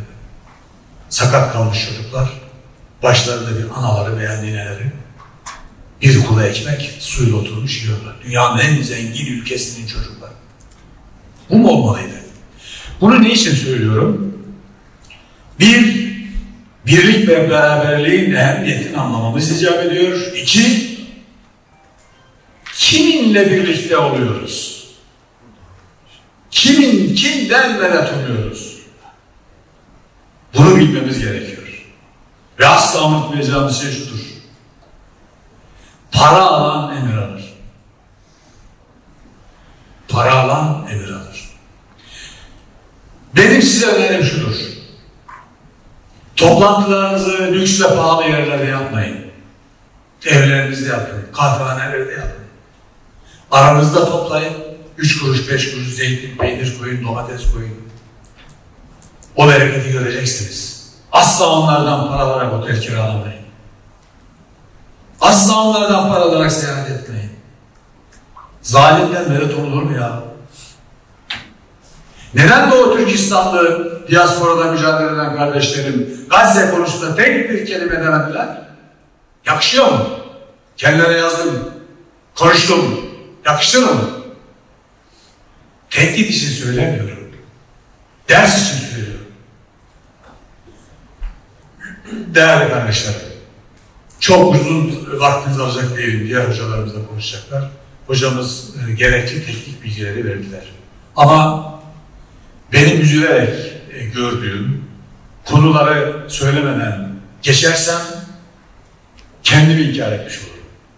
Ben şöyle diyebilirdim. Yahu sizi çok tebrik ediyorum. Ya ne kadar da güzel çalışıyorsunuz. Şöyle de yapıyorsunuz. Burada da yapıyorsunuz. Buraya da toplanıyorsunuz. Diyebilirdim. Sizin de hoşunuza giderdi. Yok kardeşim. Öyle bir şey yok. Doğu Türkistan'daki kardeşlerimiz tecavüze uğrarken rahat yemek yiyorsanız, rahat uyuyorsanız insanlığınızı sorgulayın, insanlığınızı sorgulayalım, Müslümanlığınızı sorgulayalım.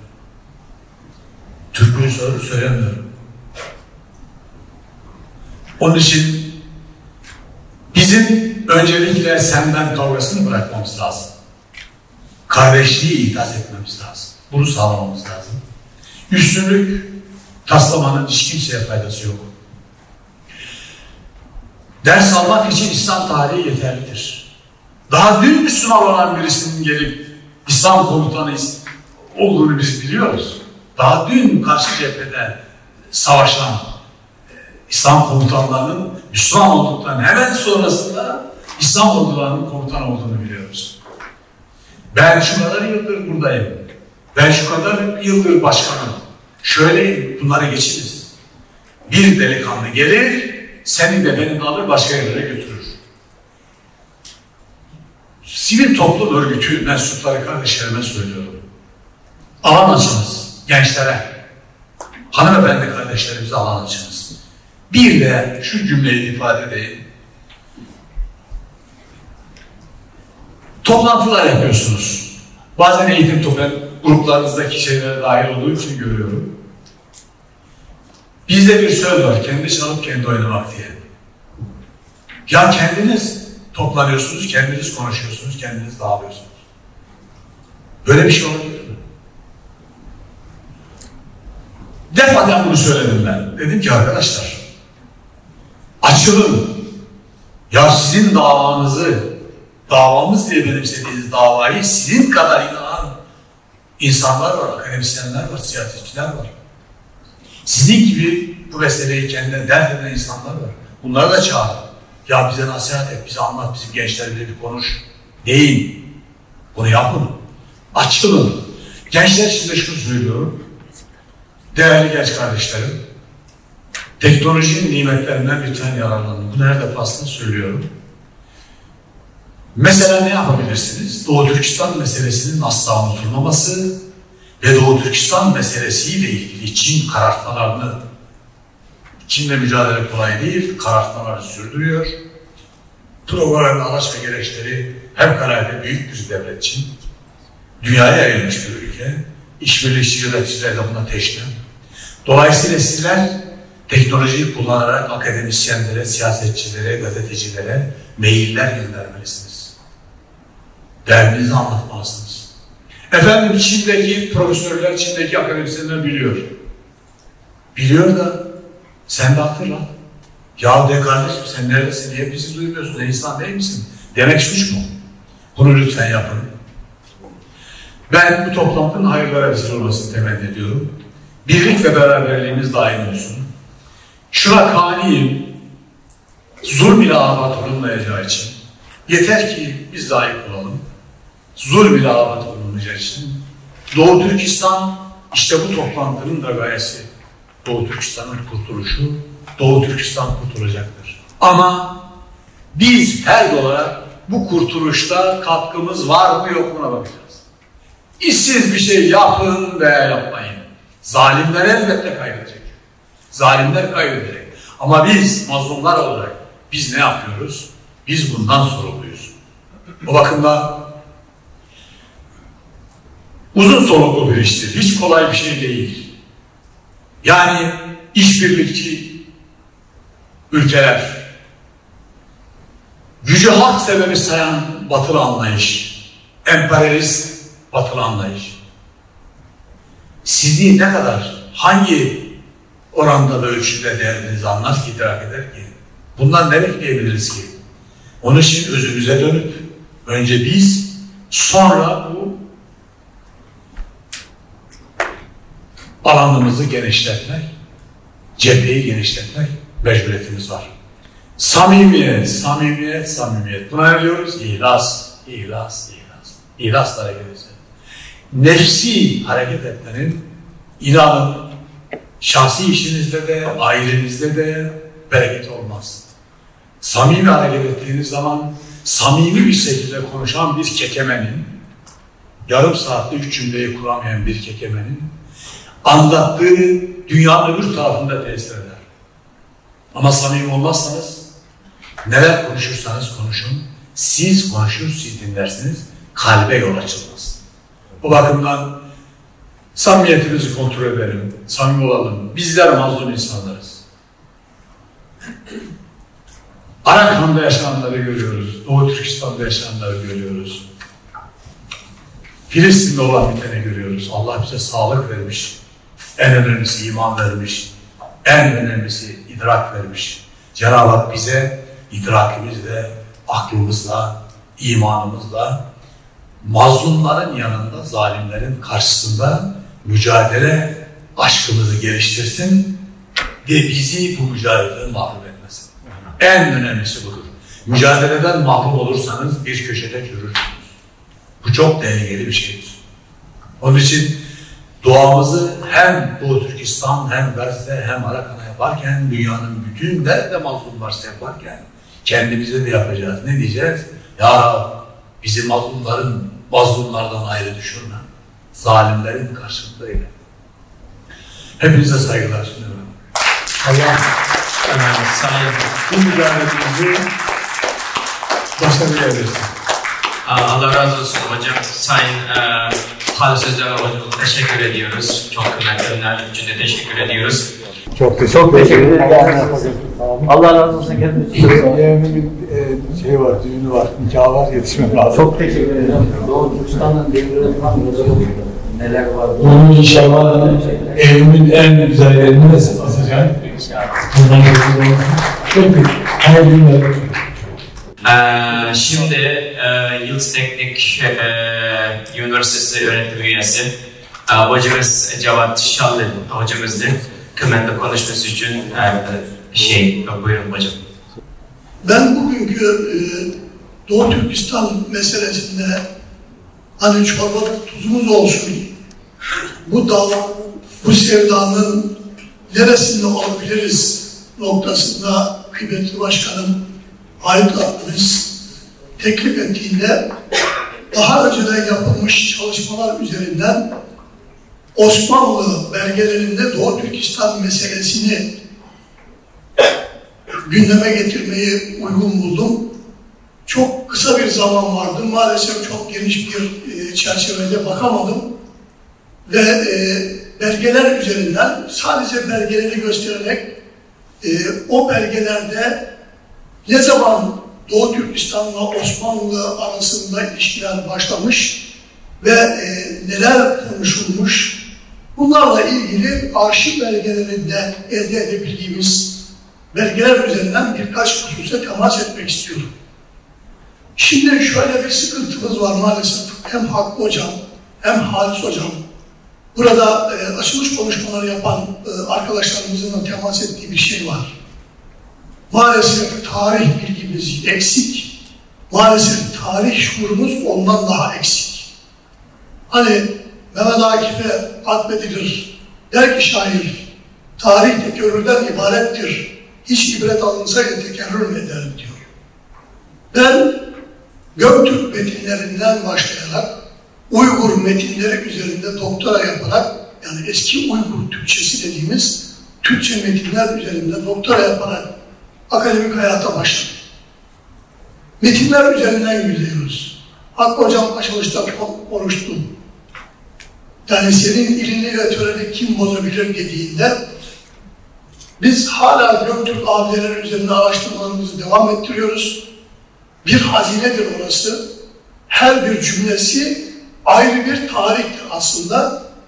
Ama hep tarih tekerrür etmiş maalesef. Çok basit bir kesit söyleyip devam edeceğim. Yani Göktürklerin hükümet olduğu diyelim dönemde hem Göktürkler hem Uygurlar ve diğer bütün Türk boyları Göktürk alfabesi kullanıyorlar.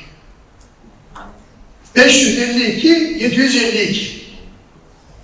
752 yılında iktidara Uygurlar geliyor. İlk yaptıkları işte biliyor musunuz?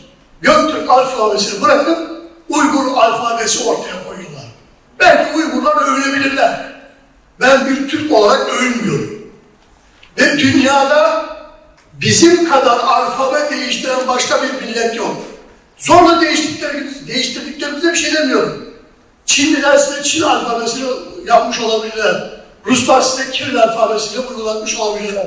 Ama kendi isteğinizle alfabenizi değiştiriyorsanız siz orada birlik ve beraberlikten bahsedemezsiniz. Bugün dünya dili diye bize öğretilmeye çalışılan İngilizcenin iyisinin olmadığı bir dönemde bizim yazılı metinlerimiz var. Kaşgarlı Mahmut'tan bahsediyoruz değil mi? Divan-ı Lügat-ı Türk'ten bahsediyoruz. Yusuf Hassacık'tan bahsediyoruz. Bunların bütün hepsi yazılı metinler. Dolayısıyla bu ilişkilerin ne kadar geriye gittiğini gösteriyor bize. Fatih Sultan Mehmet'in diplomatik çalışmalarında, diplomatik ilişkilerinde Uygur Türkçesini kullandığını biliyoruz. Ama bu sadece bir diplomatik ilişkiyle mi alakalıdır? Hayır. Fatih, bugünkü Doğu Türkistan dahil olmak üzere bütün Türk dünyasıyla ilgileniyordu demek ki. Öyle bir devletin nezdinde böyle bir şey var. O bakımdan bizim özellikle son dönemde, yani 19. yüzyıl, 20. yüzyıl makus tarihimizdir bizim. Ama inşallah bu makus tarih değişecek diye düşünüyorum. Şimdi belgelere baktığımızda ben iki arkadaşımızın çalışması üzerinden bir daha önceden Devlet Arşivleri Müdürlüğü yapan Yusuf Sarılay Hoca'nın çalışmasından bir de Fahri Solak Hocamızın çalışmalarından hareketle burada birkaç şeyi göstermeye çalışacağım. Sadece göstereceğim. Yani nasıl konular işlenmiş, yani ilk belge hangi tarihte, son belge hangi tarihe tekabül ediyor, onlar üzerinden de yaparak son 150 yıllık süre içerisinde Osmanlı'nın Doğu Türkistan'a bilgâne kalmadığını göstermeye çalışmışız. Belgelerle tespit ediyoruz bunu. Yani bugün belki bizim gündemimizde olmayabilir. Yani yazışmalara baktığınızda, belgelerin yazışmalarına baktığınızda çok basit şey gelebilir. Ama bu basitliğin arkasında devasa bir ilişkinin olduğunu görüyoruz. Türk dünyasından 1150 civarında bir Fahri Hoca'yla bir toplantıda konuşmuştuk. 1150 civarında belediyemizin o birliğe dahil olduğunu biliyoruz. Çok büyük bir birlik. Ama ne kadar aktif kullanılıyor, ne kadar bu tür meselelerle ilgili neler yapıyor, O ayrı bir mesele. Burada Doğu Türkistan, yani Osmanlı belgelerinde Doğu Türkistan adlı çalışmalar 136 belgeye ulaşılmış. Ve bu belgelerin ilki miladi olarak söylüyorum. Tabi bu takvim meselesi de bizim işte 12 hayvanlı Türk takvimi, bütün Türklerin ortak takvimidir. Çok farklı alfabeler kullandığımız gibi çok farklı takvimler de kullanmışız. Bu belge miladi olarak söylüyorum, hiçbirisini söylemiyorum. 26 Ağustos 1796 tarihini taşıyor.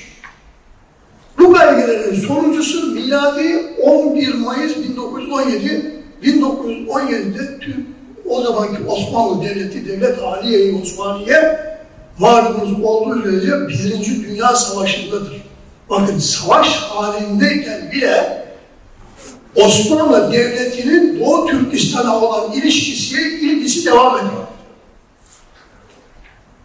Ve bu belgeler incelendiğinde çok farklı konular içerisinde Osmanlı Devleti'nin 121 yıllık süre içerisinde Doğu Türkistan'a olan ilişkisinin ortaya konulduğunu görüyoruz.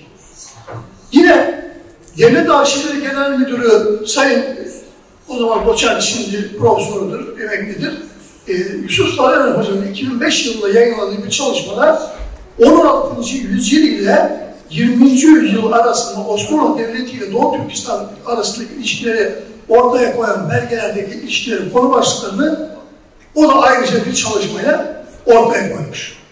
Şimdi bu bağlamda baktığımız zaman mesela konu başlıkları olarak belki görünüyordur. Mesela konu başlıklarında sadece örnekler veriyorum. Yusuf Sarıyer Hoca'nın yapmış olduğu çalışmada, yani belgelerde konu başlıkları birkaç tane örnek olsun gözüküyorum. Mesela Haç dönüşü burada İstanbul'dan memleketine gitmek üzere yola çıkan Semerkantlı alim Müslüman Taşkendi'nin güvenliğinin sağlanması için yol üzerindeki kadınlara hitaben gönderilen hüküm. Bir de başka bir şey daha söylüyorum. Bize bir literatür, hocam burada müsaade yaptı, onun üzerinde durdu.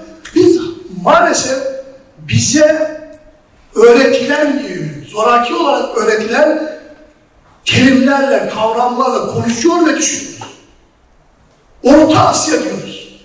Orta Asya diye bir tabir bizim tarihimizde yoktur arkadaşlar. Orta Asya Batılıların tabiridir. Oranın adı Ulu Türkistan'dır. Yani Büyük Türkistan'dır. Doğu Türkistan'dır, Batı Türkistan'dır. Türk devlet genelinde Doğu Türkistan merkezdir. Devletin merkezidir. Batı Türkistan da o merkeze bağlı çalışır. Timur'un Anadolu'ya gelme sebeplerden birisi de olur. Sen Batı Türkistan olarak bana tabi olacaksın demiştir adam. Doğru yapmış, yanlış yapmış. Ayrı bir şey. Şimdi buradan hareketle bugünkü Doğu Türkistan meselesini şu anda Türkiye'nin 3 katı 1.850.000 kilometre karelik belki daha fazla bir toprak parçasından bahsediyoruz. Burada Osmanlı belgelerinde bahsedilen Doğu Türkistan, bugün Doğu Türkistan değil, onun da içerisinde olduğu daha büyük bir toprak parçasıdır. Onun için burada Semerkantlı Müslüman Taşkendi'den bahsediyor. O da Doğu Türkistan'a sahip, Doğu Türkistan'a mensup bir kişi. Yani o Osmanlı belgelerindeki coğrafi bilgiler üzerinden konuşuyoruz. Yani bizim tabiri caizse hem beynimiz, hem gönlümüz, hem kalbimiz mevluş hale getirilmiş. O bakımda ikinci şeye bakıyoruz. Yine hac niyetiyle Semerkant, Buhara, Mavera Nehir'den Azak iskelesine gelenlerin ticari olmayan mallarından gümrük alınmasının önlenmesi için Azak Bey'ine bir belge gönderiyor Osmanlı. Bir başka belge Sultan II. Selim tarafından Buhara Hanı Abdullah Han'a gönderilen falan filan diyor. Şimdi zamanı hızlı kullanmak adına söylüyorum. Ve dikkat ederseniz hep bu şekilde buna benzer belgeler var Osmanlı arşivlerinde. Arzu eden arkadaşlarımız o kitaplara bakabilirler veyahut da kağıthanedeki Osmanlı arşivlerinden gidip onları görebilirler. Şimdi Fahri Solak hocamızın yapmış olduğu Osmanlı arşiv belgelerinde Doğu Türkistan meselesiyle ilgili bir arşiv belgesi. İkinci arşiv belgesi ve burada o arşiv belgelerinin daire-i sadaret, tamam mı? Dahili nezareti celilesiler, yani İçişleri Bakanlığı'na Devlet-i Aliye-i Osmaniye İçişleri Bakanlığı'na yazıyor. Diyor ki şöyle olmuş. Bu konuda gereğinin yapılması, bugün kitap öyle söylüyor. Yine aynı şekilde başka bir belge, yine huzur-u âli Cenab-ı Sadaret-i Ilahiye, padişahlık makamına. Şimdi padişahlar Doğu Türkistan'la ilgili bir istek, bir dilekçe veriliyor ve devlet bununla ilgili gereğini yapıyor. Bu başka belge, o başka belgenin yine aynı şekilde bugünkü Türkçe'ye aktarılmış şekli, yine onun devamının niteliğinde yine bir başka belge ve bu şekilde mesela Buhara Şahı Nasrullah Bahadır Han sefaretine diye başlıyor belge ve bu şekilde gidiyor. Yine bir başka belgemiz, tamam, bu bütün belgeler sayacak halimiz yok.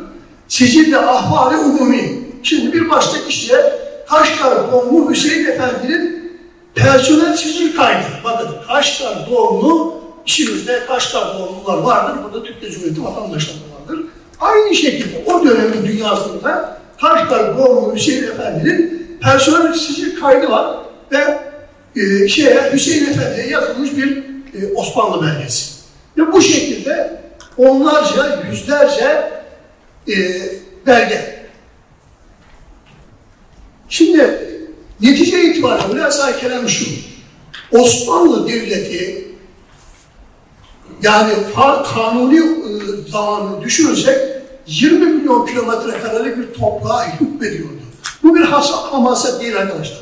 Bu bir vakıa. Osmanlı o 20 milyon kilometre kareye hükmederken dünyada başka Türk devletleri de vardı. Babür Şahlar vardı. Doğu Türkistan'da şunlar vardı, bunlar vardı.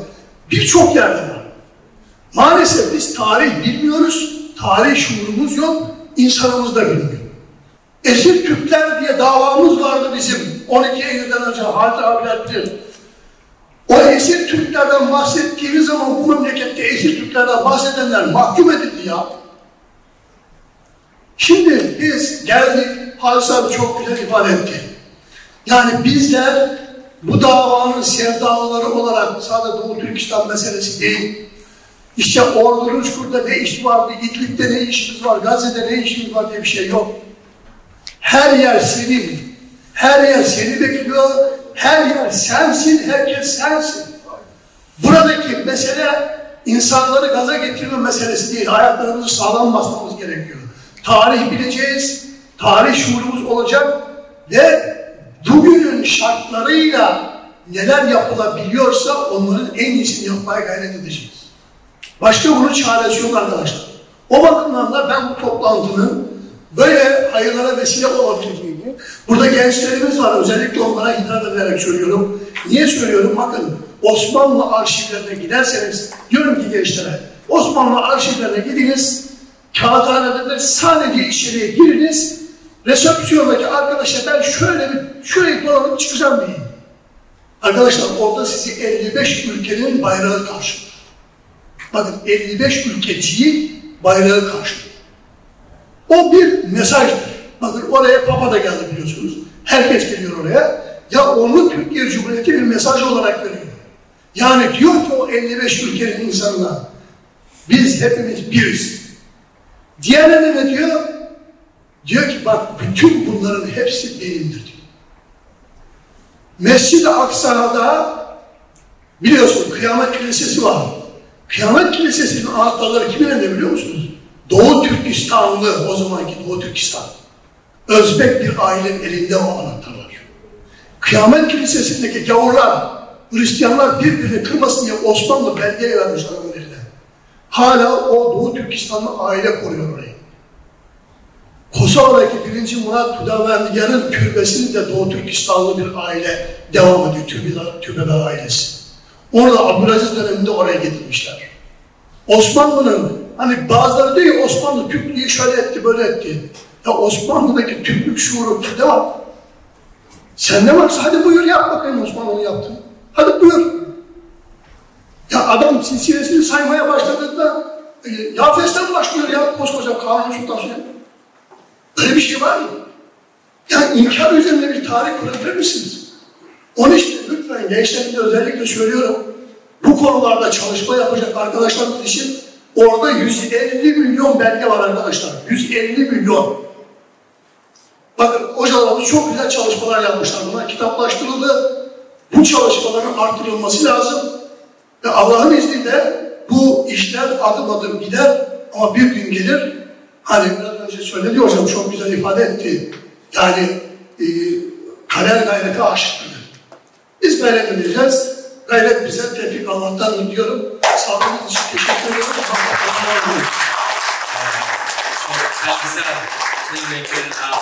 Çok teşekkür ediyoruz. Alright, Assalamu alaikum to everyone. I would like to thank Mr. Umut for inviting us to this event. I would like to thank Dr. Burhan and the East Turkestan Federation and the gentlemen who made this event possible. My name is Orsi. I am originally from Albania, and nowadays I live in Malaysia where I teach history. But my relation with the Uyghurs is accidental. In the year 2019, after I had written a number of articles about different terrorist organizations and groups, I mean, from investigating about the radicalization of Muslims who went to Syria and dealing with the Iranian Mujahideens who are hosted by Albania and are sponsored by CIA, I wanted to investigate what was going on with the Uyghurs. So my initial suspicion was that you Uyghurs, you were some kind of CIA agents being used by the Americans to destabilize China. And for this reason, in June and July 2019, I approached the Chinese embassy in Tirana, Albania, and I talked to our Chinese friends that I wanted to see what was going on with the Uyghurs. Because my suspicion was that behind the so-called radicalization of Uyghurs stood CIA, and there was no Uyghur issue. So for this reason, I was invited by the Chinese between 16th and 25th of August 2019 to visit Xinjiang. This is a picture of me at Urumqi when I was leaving the airport. So I was invited by the Information Office of Xinjiang Uyghur Autonomous Region. I was invited with a number of journalists. We were around 20 of us, and the journalists were coming from the Czech Republic, Turkey, Qatar, United Arab Emirates, Saudi Arabia, South Korea, Russia, Kazakhstan, and what have you. During our visit to Xinjiang, we were sent to visit Urumqi, Aksu, and Kashgar. When we went to Urumqi, we were welcomed by Chinese party officials, and in particular by the gentleman that you see here in the picture, whose name is Shi Wingxiang. Mr. Shi or Shu, whatever, or Ping Pong, I get their names. He was the person in charge of Xinjiang propaganda department. So he was in a way the Goebbels, the chief propagandist of the Communist Party of Xinjiang. So when I was in Urumqi, Mr. Shu was the main brain behind the policies of the Communist Party of Xinjiang towards the Uyghurs. Mr. Xu and the other people that you see here, the other person on the top left, his name was Ma Pingyang. They were Chinese historians who were teaching to foreigners like me why you Uyghurs are terrorists, why Islam is an evil religion, and how China is fighting terrorism. Now, during our visit at Urumqi, we were sent to visit many state museums. This is an example where we visited an exhibition on major incidents of violence and terror in Xinjiang Uyghur Autonomous Region. Now, what China was doing and is doing with foreigners like me, it does a soft offensive to the outside world in order to convince the international community that what China is doing in Xinjiang is right, that China is fighting terrorists, and these terrorists are you. So we were sent to exhibitions, and in these exhibitions, China was showing to us that it is fighting terrorism. This is one of the exhibitions in Urumqi, where the Chinese government displays weapons being taken by Uyghur terrorists, that you would call them freedom fighters, who are fighting the Han occupation of this Turkic territory. Now, during our visit, we were shown how China is facing the issue of terrorism. We were shown many presentations where Chinese authorities show to Western diplomats and journalists who are the main terrorists of China. And as you can see here in the picture, the major terrorists are not Osama bin Laden or Ayman al-Zawahiri, but they are Rabia Kader, Dalai Lama, and Dolkun Issa. I presume even Burhan and Umid, you should be in this picture. And as you can see here, the Chinese, they depict you guys as terrorists, like suicide bombers. You wear masks, and you are ready to explode yourself and say Allahu Akbar and kill the civilized Chinese. Now, during the visit in these exhibitions, Chinese authorities show to us, foreigners, how Islam is a foreign religion in China. You can read here, this is a sign at the State Museum of Urumqi, where Chinese authorities show to the outside world, but even to Uyghurs and the Chinese who live in Xinjiang, that the original religions of Dogu Turkestan are Buddhism, Zoroastrianism, Manichaeism, Nestorianism. But when it comes to Islam, they show that Islam is a violent religion which was brought to the Uyghurs by the terrorist Turks, right? So they show Islam as a foreign religion. As you can read the last sentence, it says, Uyghurs believe in Islam is not the result of voluntary conversion of the people, but it was forced by religious wars. So what they try to do with this, they try to brainwash the Uyghurs, but even the Han Chinese, even foreigners, to convince them that, look, I mean, what do you want to do with Islam? You have to go back to Buddhism, to Zoroastrianism, to the religion of your forefathers.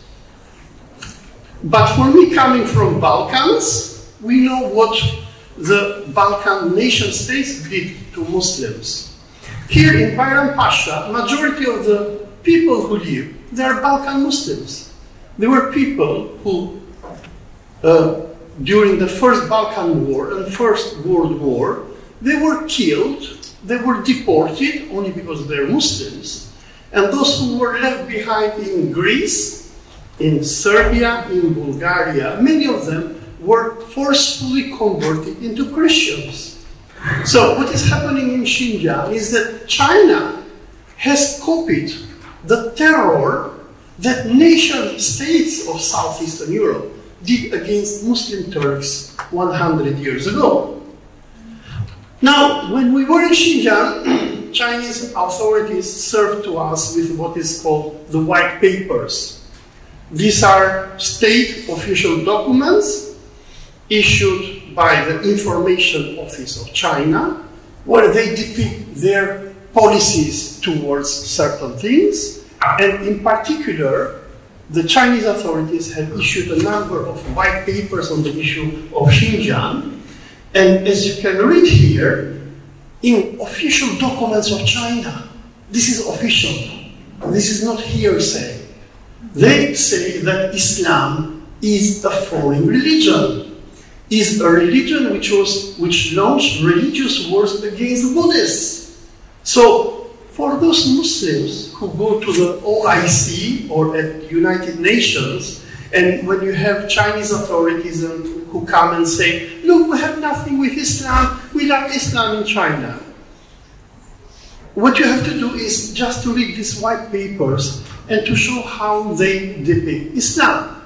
So they depict Islam as a foreign religion, as a religion that was imposed on Xinjiang by the Chagatai Khanate, by the Turks, and Islam, like they say in their open paper, in their white papers, because the last sentence, is neither an indigenous belief of Uyghurs and other ethnic groups, nor the sole one of the Uyghur people.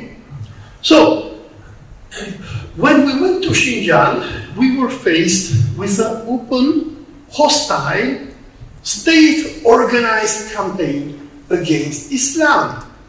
China had declared war on Islam. They don't want Islam to be present there. Now, when you visit state exhibitions in China, in Xinjiang, you will see how they depict the indigenous Muslims. The Uyghurs, the Kazakhs, they are depicted as being uncivilized people. They show you, when you go to their state museums, like some people who live in mountains, like some people who you have no civilization, but when you visit their museums, they show the Chinese settlers, the Hans, who come from other parts of China, as people who have brought roads, cars, airplanes, condos, and civilization to you. So the discussion of the Chinese towards the native Muslims of Dogu Turkestan is typically Orientalist. They show themselves as superior, while in these museums they were showing, astaghfirullah, that the Uyghurs, they didn't even have toilets at home. But they were showing to us that when we came, we taught Uyghurs what is the toilet.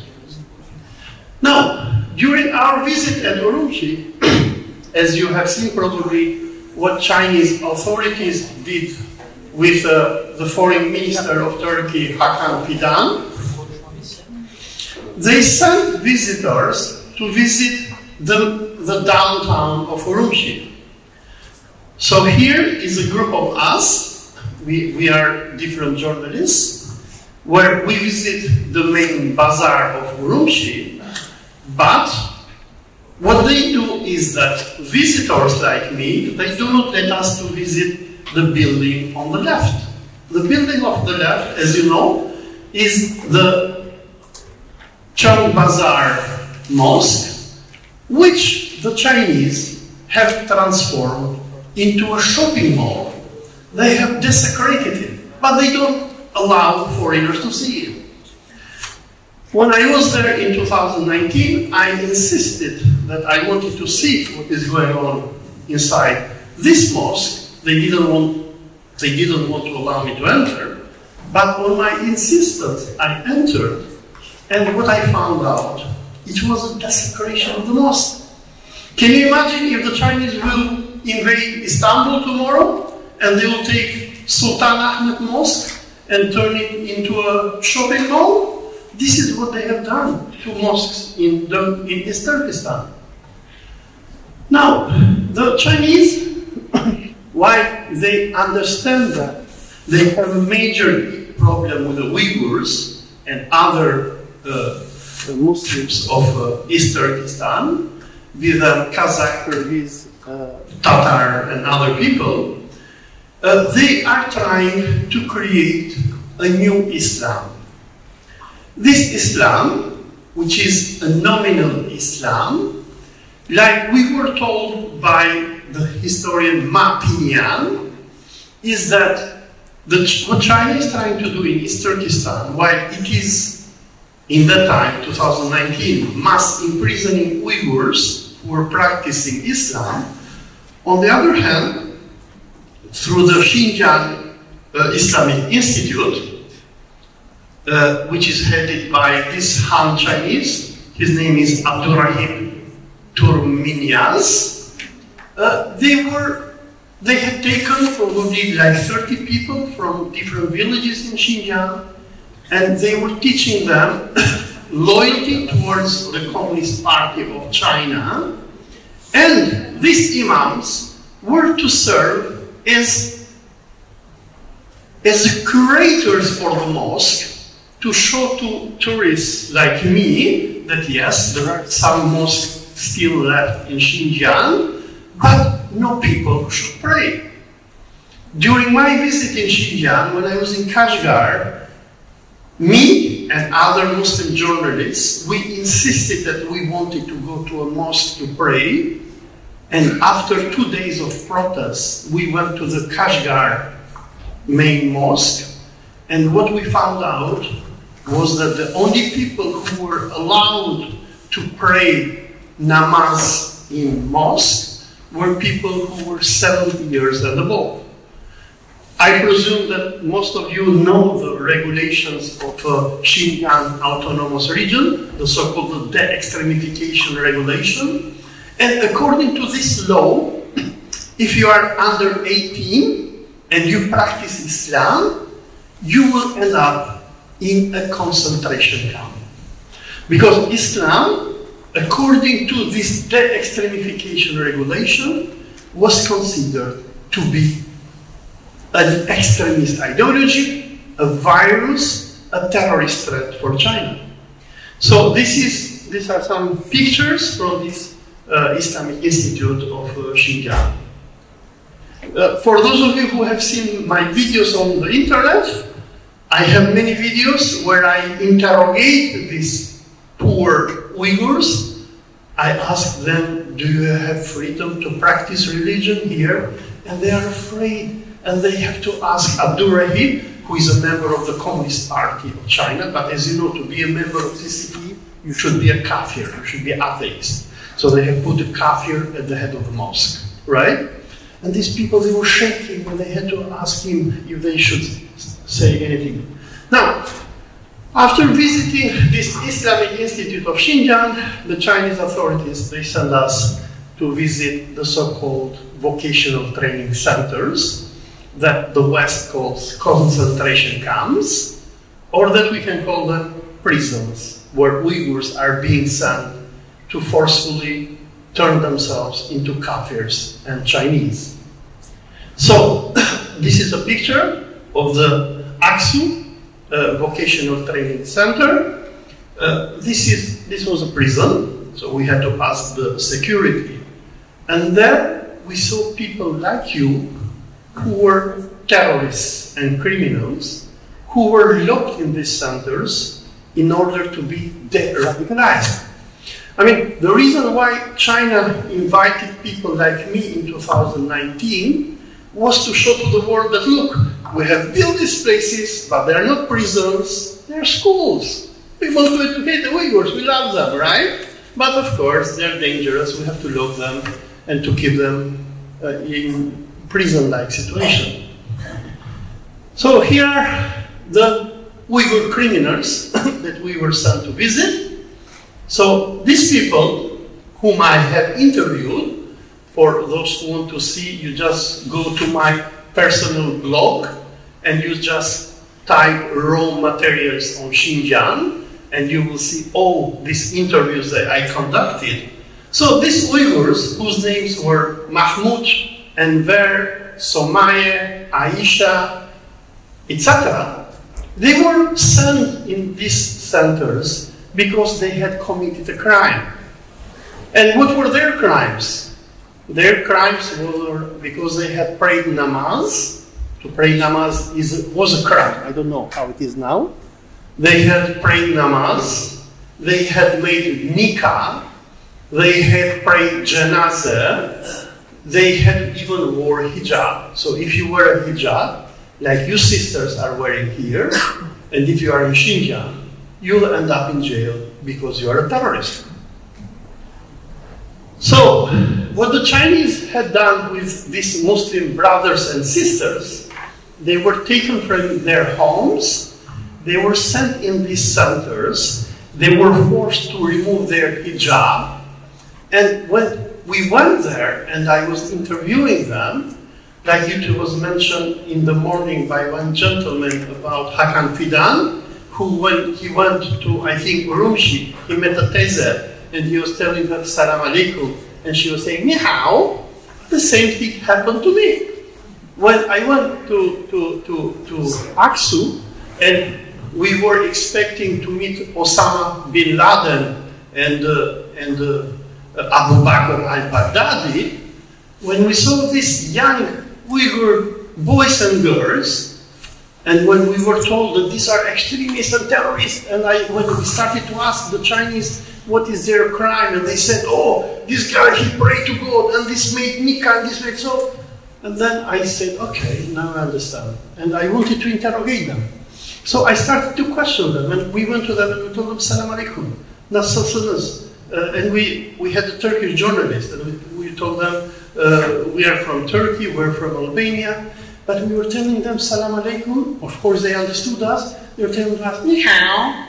We were telling them no, Salam alaikum. They said Ni hao.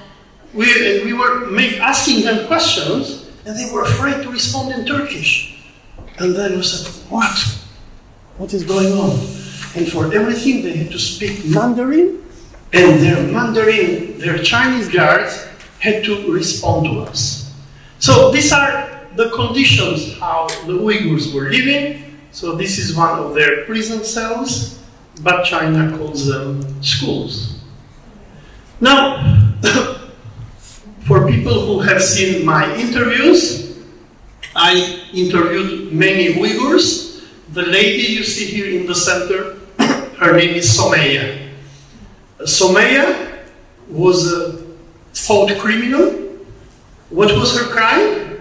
She had made a nikah. So she fell in love with a guy and she made a nikah, like everyone does in a mosque. And she had wore the hijab. For these two crimes, she was arrested, she was sent here, and then she was forced to repent.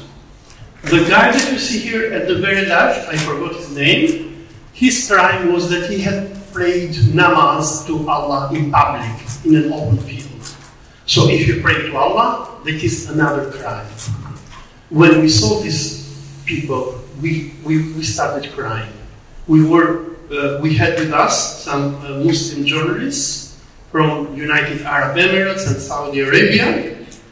And I told to our Muslim sisters, I told them, look sisters, if you were to be here, you will be here as well. Have your hijab removed, be sent to these concentration camps, forced to eat pork, and shout, don't leave Xi Jinping, and there is no Allah. 8 ayının 16-дан 26-гіче ішкі Момутоғызға ашу немғы бадым, Шарқ Түркістанда. Үйәді бір Қытай әдәм бар ке, оның ісmi Шигой Şu boyuşan diyen aşu Şinjan Teşvikat Department yani şurunki başlıkta aşu bütün şu teşvikatın işte aşeden bakırendi. Anından keyin Ürümçi bağlan keyin Ürümçi Kaşqay Aqsu'daki aşu nimelerni nurg'un yerlarni ziyorat qildim. Ziyorat bo'lgandan keyin aşu darhol aşu kundirlab nurg'unlagan videolarni YouTube'ga chiqardim. Bağlandan keyingi ta'siratim berishdim burunqi o'zimning qalbidagi fikrlarim bilan tamamen qarshi chiqdi.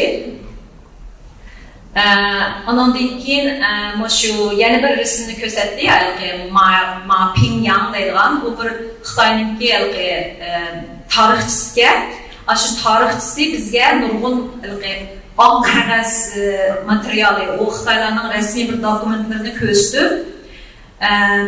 Nimishqa islomni mundaq biz nim qilyapmiz, ondan keyin islom degan qanday mundaq yomon bir narsa, bir virusdek, kasaldek deb ashtaqa tashviqotlarni bizga ko'rsatdi. Ondan keyin bizni ko'rgazmalarga olib borib, shu Xitoyningki terrorizm bilan qanday qarshi turgan, qanday ilishayotganligini qurollarni yig'ilgan qurollarning Uyg'urlarni terroristlik qilib yig'ilgan biz qurollarni ko'rsatib, ondan keyin yana shu rasmlarni, tashviqlarni ko'rsatib, Hüsaynidin bin Laden bilan Rabia Qadirlarning rasmlarini bir yerga akilib, mana shular o'xshash terrorist deb, ondan keyin Burxon Ma'lumning rasmini chaqib qo'yib deb chasab qo'ydi yerda. Ondan keyin bu shu Xitoyning qilyotgani shu nimani islomga qarta bir so'qash deb davatdi dedi. Anandaki Uyg'urlarni bularningki asli dini Uyg'ur nima emas, musulmon islom emas, bular Budistdan anandaki bir dinlarni tizib, mushundan anandaki Türkler bularga mecbur İslamni mustahkim qilgan deb uni nima qildi? Ta'kidladi. Anandaki Hakan Fidan efendimninki ashbag'an cho'ng bozorga borgan nimasida burun aşağıdaki bir nimaniki meclisninki nimaga aylanib ketganligi mundaq bozorchi alışveriş merkeziga aylanib ketganligini o'zi borgan vaqtida o'sha kirman desa Xitoylarninki etrofidagi Xitoylarning kirgazmaganligini ta'kidladi deb o'tdi. Anandan keyin shu Qashqarga borgandan keyin 2 kun aytdi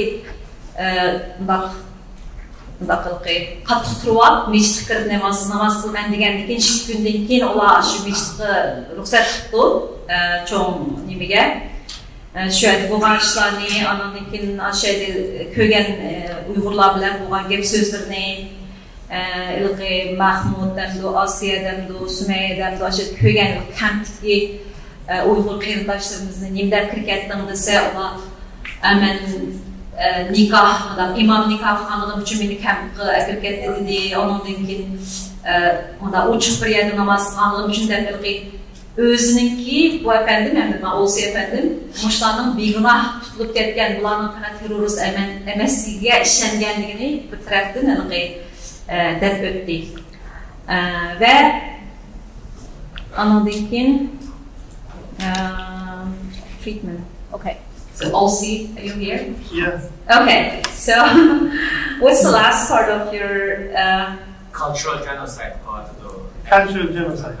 Yani Xitoylar hozir Uyg'urlar qarta ham qirg'inchilik ham madaniyat qirg'inchilik qilyapti. Hatto mushu yashayotgan Uyg'urlar agar diqqat qilsanglar, shu yeni kelgan Uyg'urlar, shu hozir kelayotgan Uyg'urlarningki bolalari Uyg'urchani tuzib qilolmaydi yoki o'zlarini belki musulmonmi demaydigan Uyg'urlarni ko'rishingiz mumkin. Chunki vatan tarafda nurg'un har jihatdan ham madaniyatini, ham tilini, ham urf-odatlarini, ham dinini shuni qarta, ham odamlarni organlari sotgan nurg'un ishlar bor bo'lmoqda. Hatta genocide bo'ldi, qirg'inchilik bo'ldi deb tugatdi. Rahmat. Endi Malayziyaning qadam teşvik qilgan MAPIM teşkilatıdır.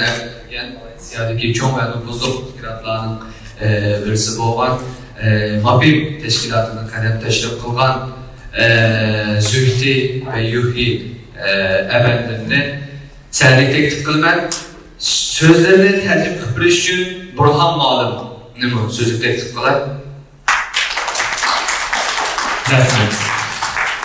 Bismillahirrahmanirrahim.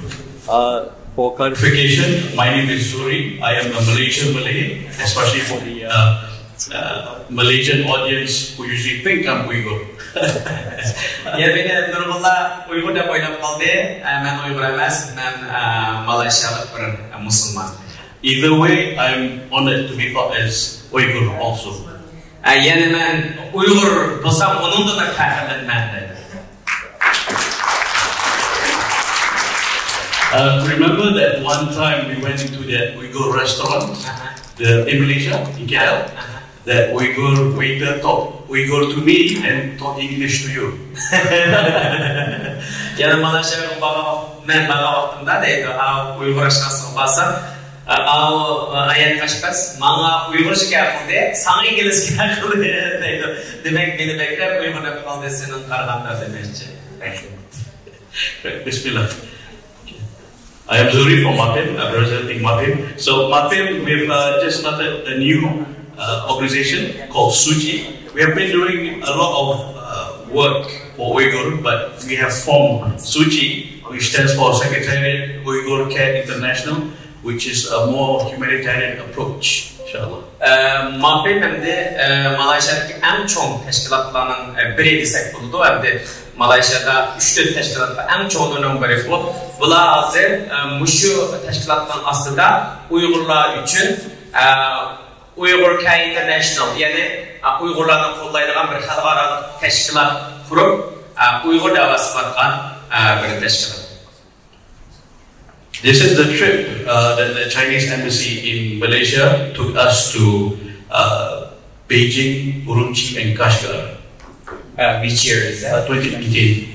Yani Baytman degende 2019 yılı Malaysiyadan mı, vaktimizge Xitay'daki çağırtışı bilen bilip gelgen Malasya'daki arkadaş teşkilatının azaları Şiler'deki olan Enerji Zuhri efendim şu buldu demek elbette bağman grubu muşu dedi.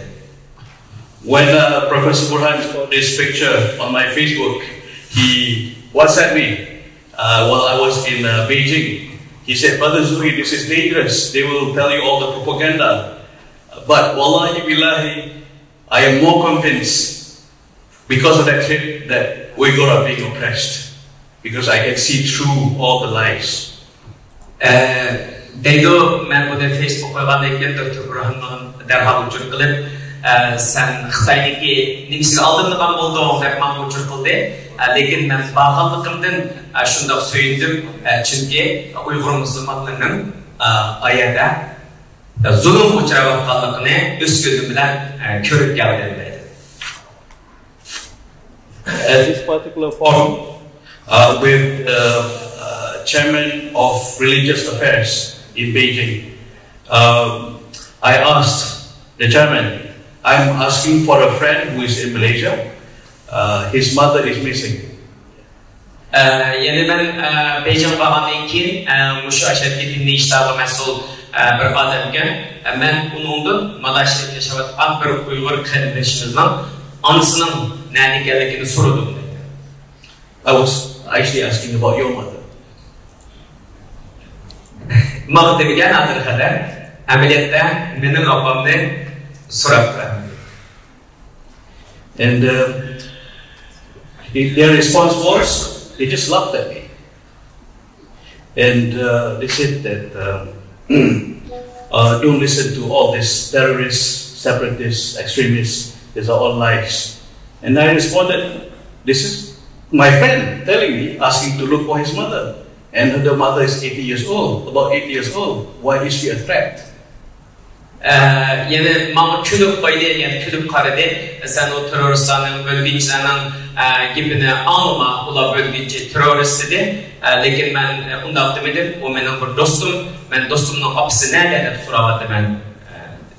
I'm very sorry I could not contact you. Yeni babamla hemen anlatışabildim. Sen rasmi ben bununla tanıştığı 5-6 yıl oldu. Bu jarayonda bu haqda hech qanday bir uçur berilgan. Bu sizin mi? Zuhriye efendimga bir javob kelib rahmat bizga. So this is the same museum that Professor Olsey was taken to. It's supposed to tell that Uyghurs are terrorists. These are the weapons that they make. Some are homemade weapons. Some are. This is basically terrorist weapons by Uyghurs. Yani şu Olsey efendim bağlan müziği mı? Bizim apade deydim. Yani müşahit gösterip Uygurlar ben şunda terörist, bunu kolları bilen yasılan da bizden terörist çıkmış için bular körsetken aşağıdaki kolları yasılan mıntıkla geldi. This, every time I show this picture of this man, everyone gets angry. Who angry? Uyghur brothers will get angry when I show this picture of ben her daim şu resim gösterdiğimde Uygur kardeşler bana nefret gözü bilen yani açıklığında bana deydi. Yeah. While he's basically in a way our tour guide. At the same time, Haji Jamal in our partner NGO asked him while in the car. I was sitting right next to them. Haji Jamal asked Mufti, how is China treating Uyghur? His answer was 100% perfect. 100% perfect. His answer.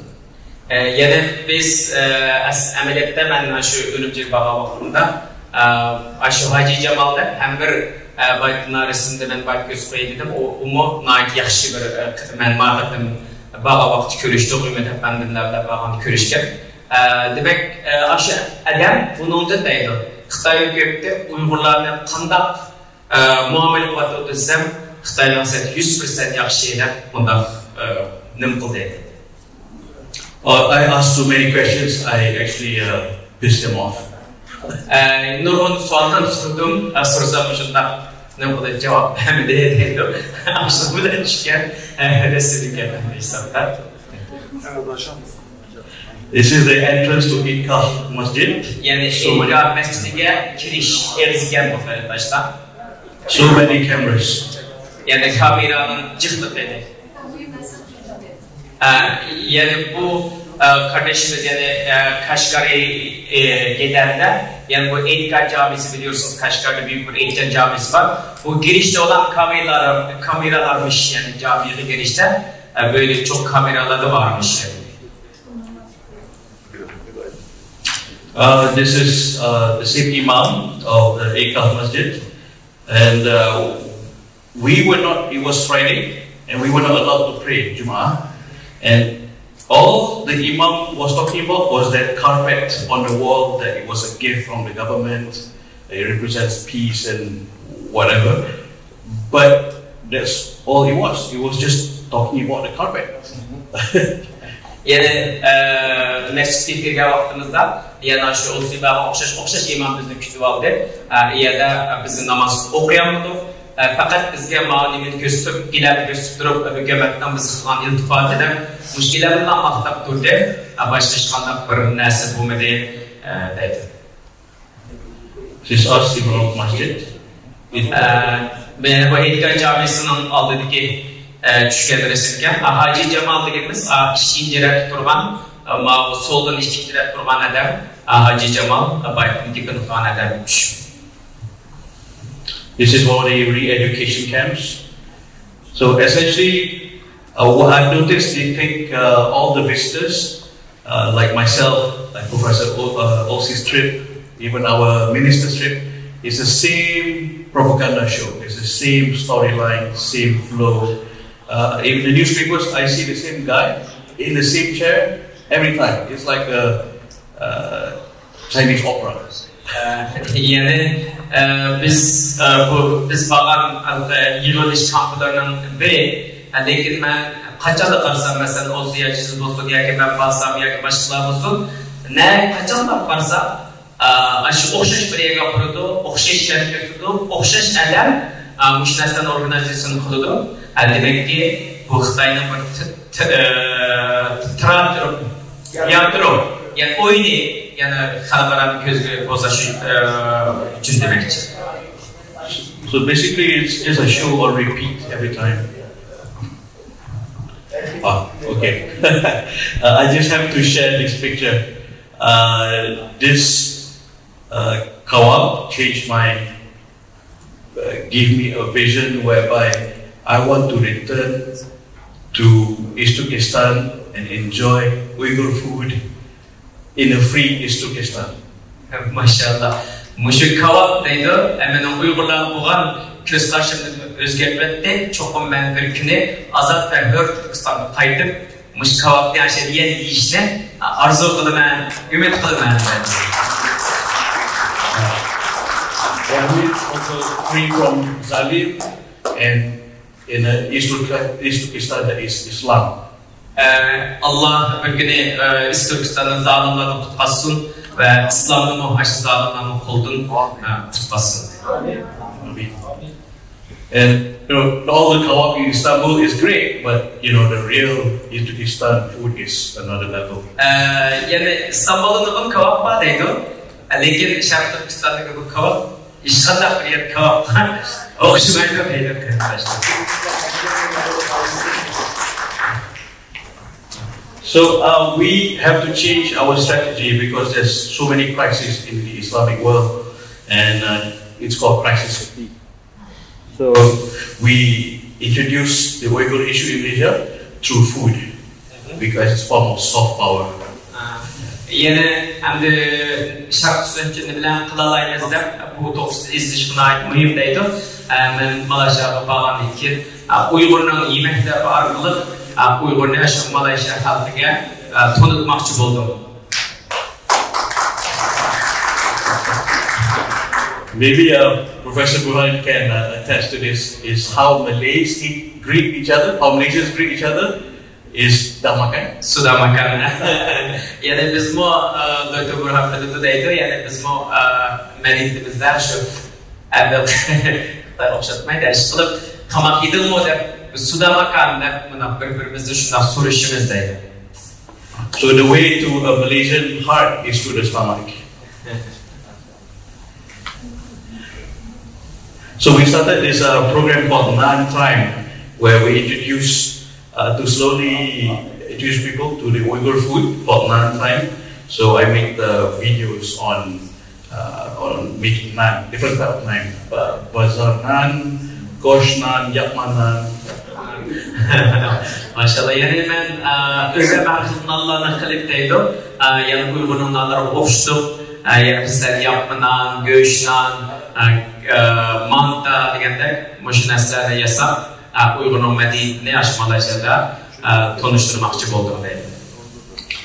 Alhamdulillah, we made naan, so much naan, we distributed to Malaysian police traffic police for Ramadan, for iftar, and it was covered in the news. Hatta biz Türkiye'de şu Ramazan jarayonida saqchilarga müştak taqdir Uygurlarını bildim. Hatta şu ne bildim o haberlerime çıkıp müştaklarımız haberlerime haber verildi dedi. Why we give it mission traffic police is because we do a lot of protests for Uyghur issue in front of the Chinese embassy, and we always want trouble the traffic police, and they've always been very helpful. 2000 aşağı bayramdaki vaxtda biz daim Malaysia'da Uygurlar için, yani Uygurlar için namayiş kılması, Xitay konsolluğunun aldığı namayiş bulduk. Diğer olanın bir cephat atqanlığı için olanın azraq bir könlümüzü bildirdik. Yes, so we have had a lot of protests in front of the Chinese embassy with in collaboration with a lot of multiple NGOs here in Malaysia. Yani Malaysia'da Uygurlar için ne mutlularımız, qandaq yardım qılalayımızda o için ahiraş Malaysia'daki bir qançılığın teşkilatlarda birleşip Uygurlar için bir qançılığın namayişlarını qıldıq deydi. This is a dance cultural troupe where the Chinese embassy brought Uyghur dancers, singers, and to Malaysia to showcase for Uyghur that is China. Yeah. So more protests, many protests have lost count. Yeah. Bu aşağıdaki kılan namayışların körünüşleri deydi var, değil mi? Birkaç körünüşleri. O aşağı Xitay çansı İstanbul'dan Irak yadıp kalmasa iş vakti. Aşağı çoğu yolun yapısınlar bulanın aşağı nemizci. Aşağı çoğu yolun aşağıdaki konsolosluğun aldığında Ak Kızıl'dan aşağıdaki konsolosluğun ki kanlı reyinde. Aşağıda bu kardeşler biz için birkaç kılan namayışlarını kıldı aşağıda. More protests. This is we've done TV interviews, conference panels on TV. Even our colleague Haji Jamal brought up this issue with the Dalai Lama again. Inshallah, we'll have an actual full discussion about Uyghur. Hatta Haji Jamal aşağı Dalai Lama verip anlattı deydi. Bundan keyin texmi yaxshi ishlarni qilamiz. Is Dr. A I know her, the one next to. She's lecturer from UAE as well. Olsi, Dr. Olsi. So after so many protests, the Chinese embassy said, "Okay, enough protests. Let's have lunch." So this was last year. Nurgul'la namayışlarını tükettiğinlerle bizde Xitay elçixanası bu namayış qilmanlarda bizga tamoqni qilib o'tgan yili tamoq taklif qildi deydi. And although Malaysia does not support secession in other nations, does not mean Malaysia is not doing its best to try to help Uyghur. For example, in 2019, also is it 2020, in the Malaysian Parliament, it has been confirmed that Malaysia will not extradite any Uyghurs in Malaysia, even if China, at China's behest. Yani biz pek yalnızca yardım kılamam olsak mı? Lekin 2020'de parlamentda yığındı toxtu Uyg'urlar. Yani Uyg'urlar qandaq yo'lda kelgan bo'lsin, hatto Xitoy talab qilgan bo'lsa-mu, qaytarib o'tmaydigan bir nimani aldık dedi. Aşı bir kararını aldık dedi. Işqilib asan emas bir davlatdan hatto Xitoyning ta'siri bo'lgan, Xitoyning so'zisi bo'lgan bir davlatdan Xitoylarni qandaq yo'ldan kelsin, Xitoy talab qilsa qaytarib o'tmaydigan bir siyosatdan chiqishi.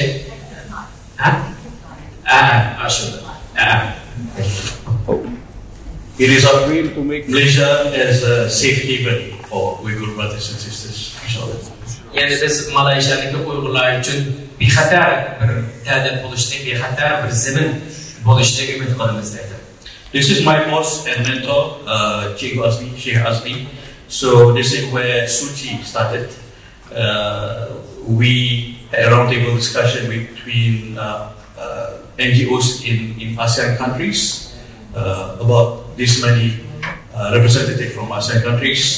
And Alhamdulillah, from that we have discussed and then we planned the third team. Just the previous one.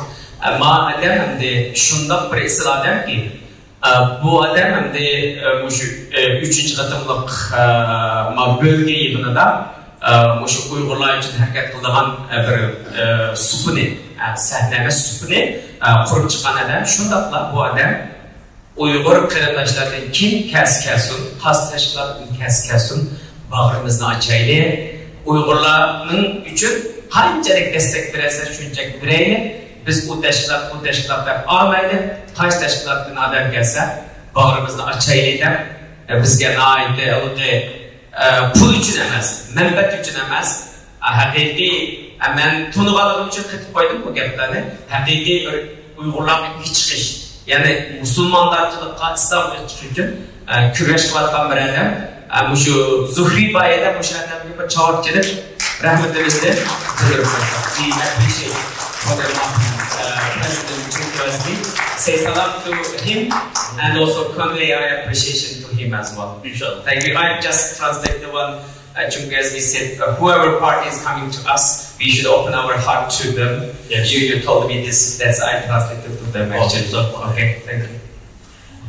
So, and discussion, the conference, we came up with the 13th Uyghur Action Plan, which includes engagement through cultural and how to giving Uyghur diaspora in Malaysia the status and the right to work and get friendship with parliamentarians from Malaysia and Indonesia. So that there are 13 cores they were doing, like the SDG, but Muşu yığında Almanya'da 3. ayının 8. günü bulan yığını kılıp başka Uygurlar için bir yardım kılanlarımızda 13 türlü plan, yani action plan, kurup söz demez, action plan dediğimiz neymiş kılalayımız, neymişlerini kılalayımızda 13 türlü neslimiz tarayınca Uygurlara yardım kılış, Uygurlar için astola nemi kılış, funding for Uyghur initiative depte Uygurlar hareketleri için astola meblag toplaş, andaki Uygur olanlarla otursun ki dostluğunu küçültüş, andaki Uygurların işçi için aşağıda şartlar yaratıp veriş, okucuların okuşu için veriş diyende aslında kılalaydıgan işte doğrusu da 13 türlük action plan hareketini oturup koyuyordu. This year we're focusing on the cultural approach and campaign on plight of Uyghur women and children. What is that? We're focusing on number 3 and number 8, which is cultural and campaigning for women and children. Women and the children. Yani bu yıl kılayan işimiz analar ve balalar için, Uygur analar ve balalar için bir iş nemiş aşlar için ve slogan yakınımız aşlar için bir hareket yürüttük. Bu yıl da planı geldi.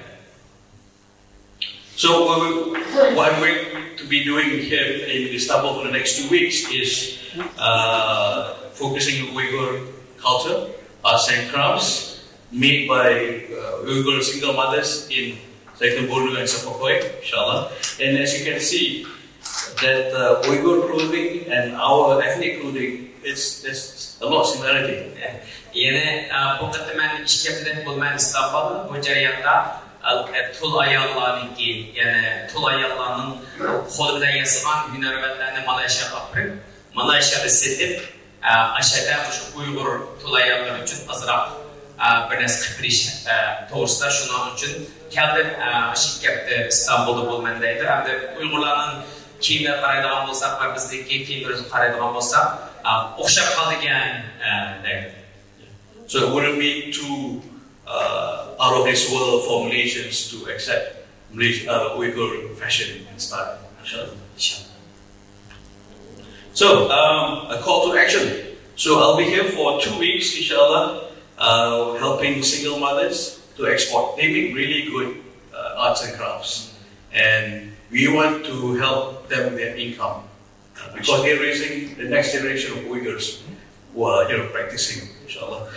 And şu baydım degende, şu işkepte jarayanda, şu Türkiye'de İstanbul'daki Bursa köylerden Tulayallar yasılan, kodabida yasılan şu buyumlar setüyle Malaysia kapıp setip, alanlar şu Uygur Tulayallarga, yani ayallarga değil, şu kirim al-kıbrişe kısa, al-kıbriş ne şunu buldu ki.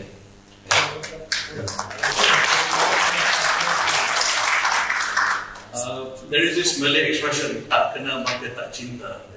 You don't love what you don't know. So okay, translate that. You don't love what you don't know. So we want Malaysian people to know Uyghur culture, to love Uyghur people. Bilmesem bizning tilimizda bilmesem söylemeksen degan gap bor. Shunlashqa biz Uyg'urlarni Malayziyada ham bildirib, ham Uyg'urlarni söýüşiga ashaddiy yetakchilik qilamiz. Inshallah. So the assistance, the call to action that you can help me with the next 2 weeks is help me shop. Yani müşrik yaptırman kıpıralaylarınlar, eğer başında Uygur ayarlarının koldaki nesiller olsa, kodu bile yasaman nesiller olsa, beni aşağıda setirlişim var, yardım kılışımlarla surayımdaydı. I'll be also making promotional videos to highlight the plight of the single mothers and their skill at making their arts and crafts, inshallah. Ben bu nurgulgan videoda yazsam, Uyghur ayollarının, tahirlik Uyghur ayollarının şu kol yasagan derslerini teşvik kılaman. That is all from me. Thank you very much. Rahmet, menden düşünce olsun. Allah razı olsun hemen.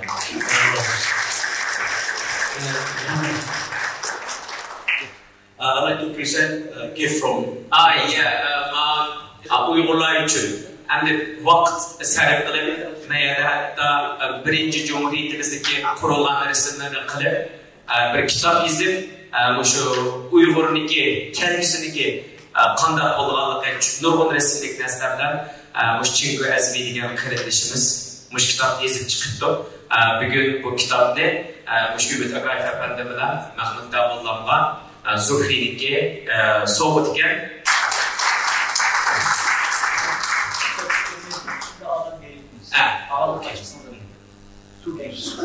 Thank you so much. Thank you for inviting us. To Martin. Yes, to Shaykh. Thank you so much for sharing.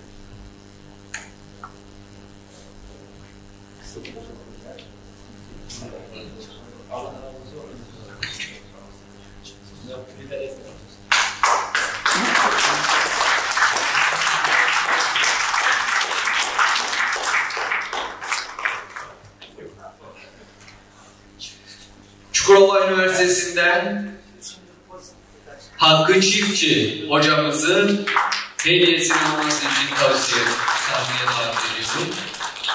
Sonra yine Malaysia Uluslararası İslam Üniversitesi'nden Olsi Yazıcı hocamızı hediyesini alması için sahneye davet ediyorum. Uygur Hürlük Munbere Reisi ve aynı zamanda Uygur Şerif Türk Sandıklar Federasyonu Reisi hediyeleri takdim ediyor. Aşağıdaki seyircilerden de boş zamanlarınızı, alkışlarınızı vermenizi rica ediyoruz.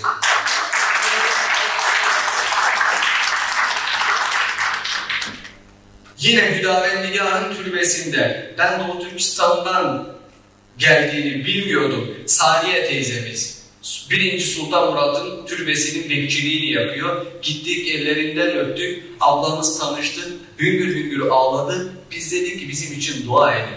Dedim ki Doğu Türkistan'da böyle böyle durumlar var. Çok kötü, bilirsiniz dedi. Abla dedi, ben bilmez miyim dedi.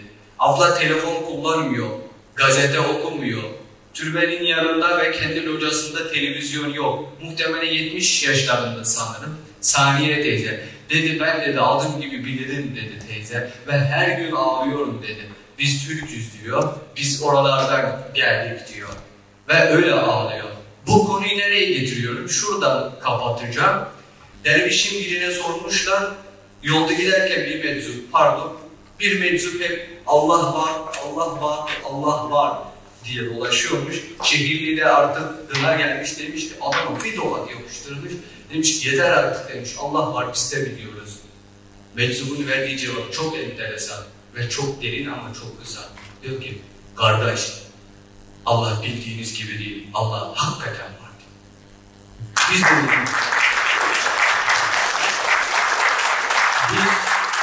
öyle bir yüce milletiz ki ve Doğu Türkistan bu yüce milletin elinde olacak. Ve duamız da İsmet Özel'in duası olsun. Allah Çinlerin sonunu, belasını bizim elimizden versin. Amin.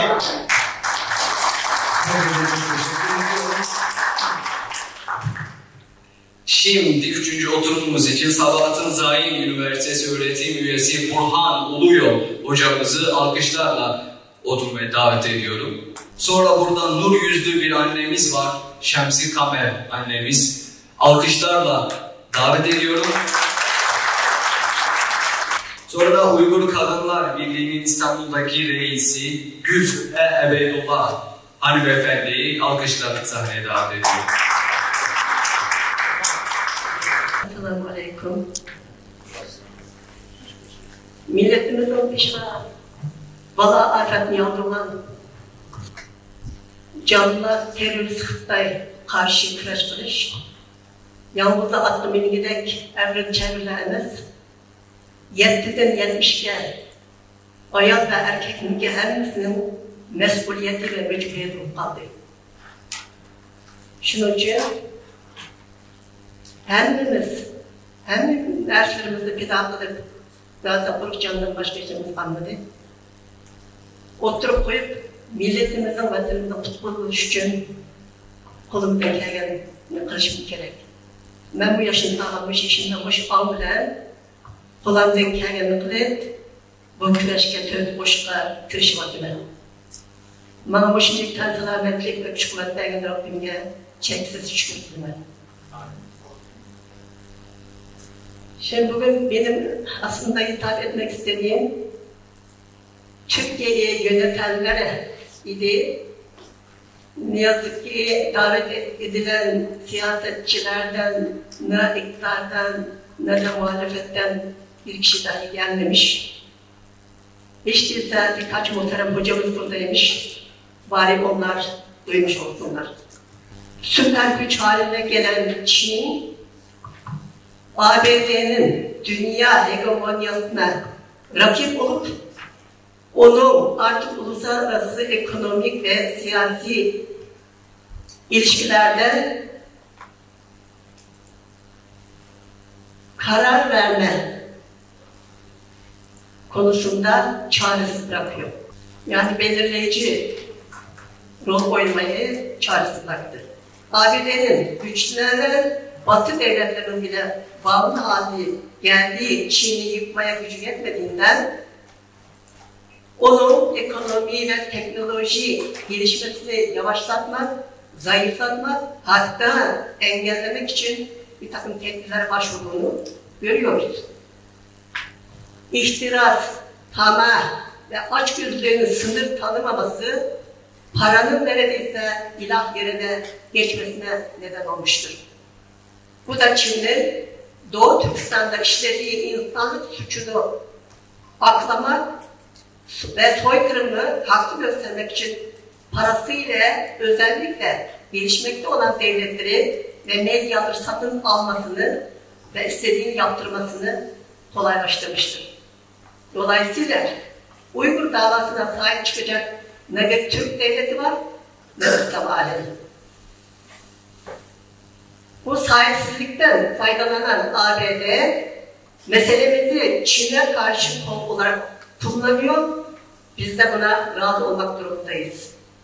Çünkü hiç değilse bu düştüğümüz durumdan dünyanın haberdar olmasını sağlıyor. Dış dünyada artık yenilmez güç olarak görünen Çin'in iç durumu örülen kalın duvarlardan dolayı pek bilinmiyor. Diasporadaki demokrat Çin medyalarından aktarılan bilgiye göre Çin Komünist Partisi'nin ülkeyi terörle idare etmesi, başta Xi Jinping olmak üzere 100 milyona yakın Çin Komünist Partisi üyesi memur ve subayların yolsuzlukları, zimmetlerine para geçirmeleri, yurt dışında pervasızca kredi dağıtırken ve dağıtmasından kaynaklanan yurt içindeki ekonomik sıkıntılardan dolayı halkın bankalar paralarına el konulması gibi nedenlerden dolayı yurt içindeki huzursuzluk gittikçe tırmanmakta. Doğu Türkistan'ın bağımsızlığının başarılı olabilmesi, ABD liderliğindeki Batı'nın Çin'i parçalamak için işte bu zuhur eden iç huzursuzluğunu kullanmasına ve Uygurlara fiili destek vermesiyle mümkün idi. Artık böyle bir desteği kısa sürede beklemek mümkün görünmüyor.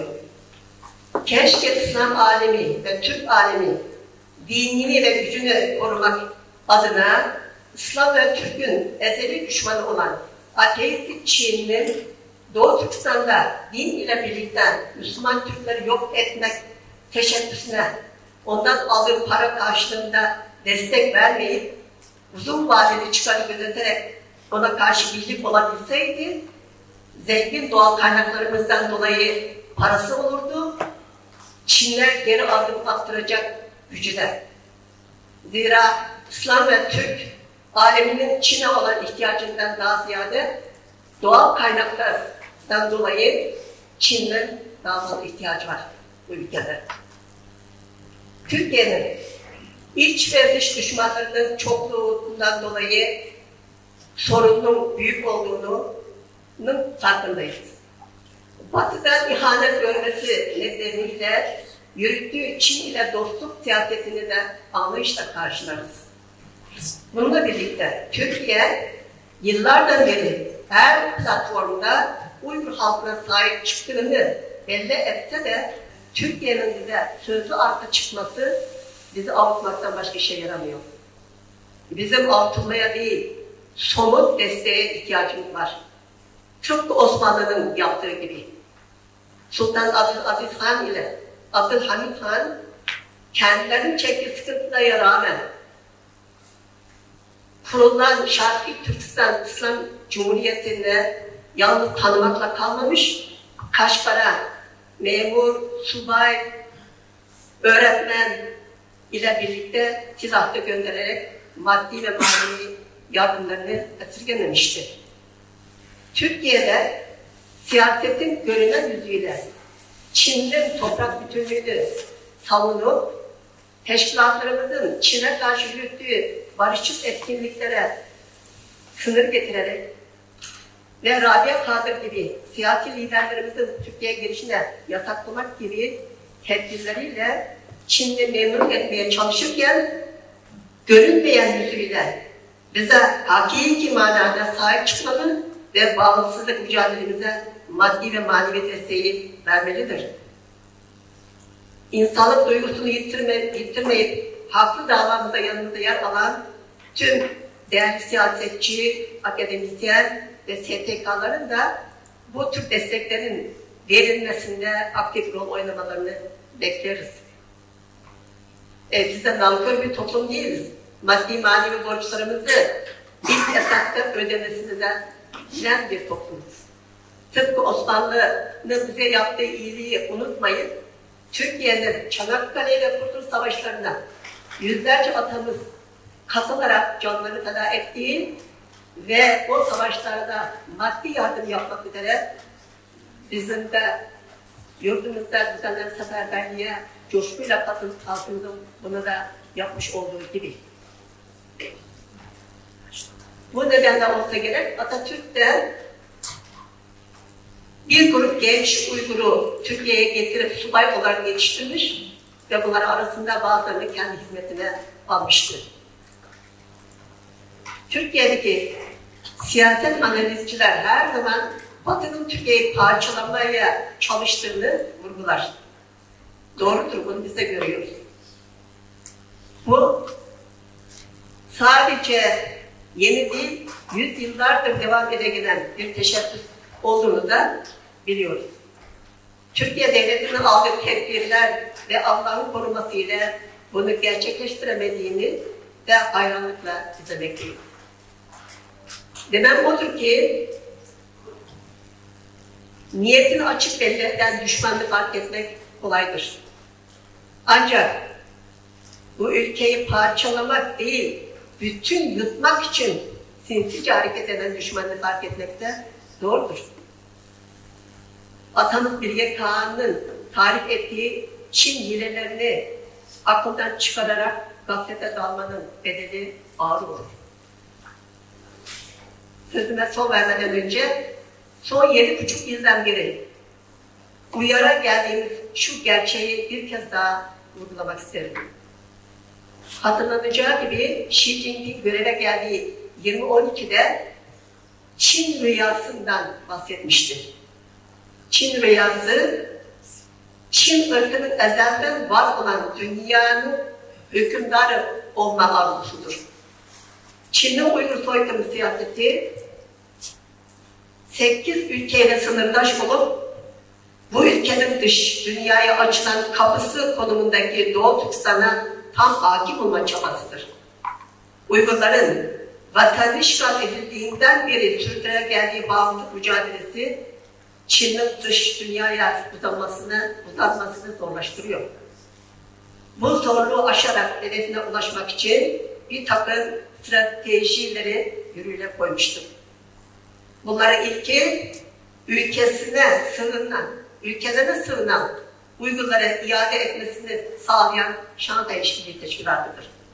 Sadece bu teşkilatta üye devletler değil, parasına satılan Pakistan ve Mısır'da ülkelerine ya sığınan ya da tatil yapan yüzlerce gencimizi Çin'e iade etmiştir. Ve bu gençlerimizin akıbeti ise toplama kamplarında ağır işkenceye maruz kalıp ölmeden önce organları sökülüp başta Araplar ölmek üzere Müslümanlara helal organ olarak satılarak Çin'e milyarlarca dolar kazandırmış olmuştur. Fırsatları kollayarak istediğini elde etmede mahir olan Çin, 11 Eylül terör saldırısının sonrasında ABD'nin başlattığı terörizme karşı işbirliğinden de onu da fırsat bilip erkenlik mücadelesi veren Uygurları terörist olarak dünyaya tanıttı ve bir ölçüde de muvaffak oldu. Kuşak yol girişimi Çin'in dünya hakimiyetini ele geçirme stratejisidir. Asya ve Avrupa arasında köprü olan Türkiye, Çin'in kendi ifadesiyle ilk önce halletmemiz gereken ülkedir. Halletmemiz gerekenin kastı ilk önce ele geçirmesi gereken ülke demektir. Bunu bir Çinli think tank'in üyesi olan strateji uzmanı hiç çekinmeden sosyal medyada dünya haritasını göstererekten bu cümleleri kendisi sarf etmiştir. İşte bu nedenlerden dolayı Doğu Türkistan meselesi sadece Uygur meselesi değil, evrensel bir meseledir.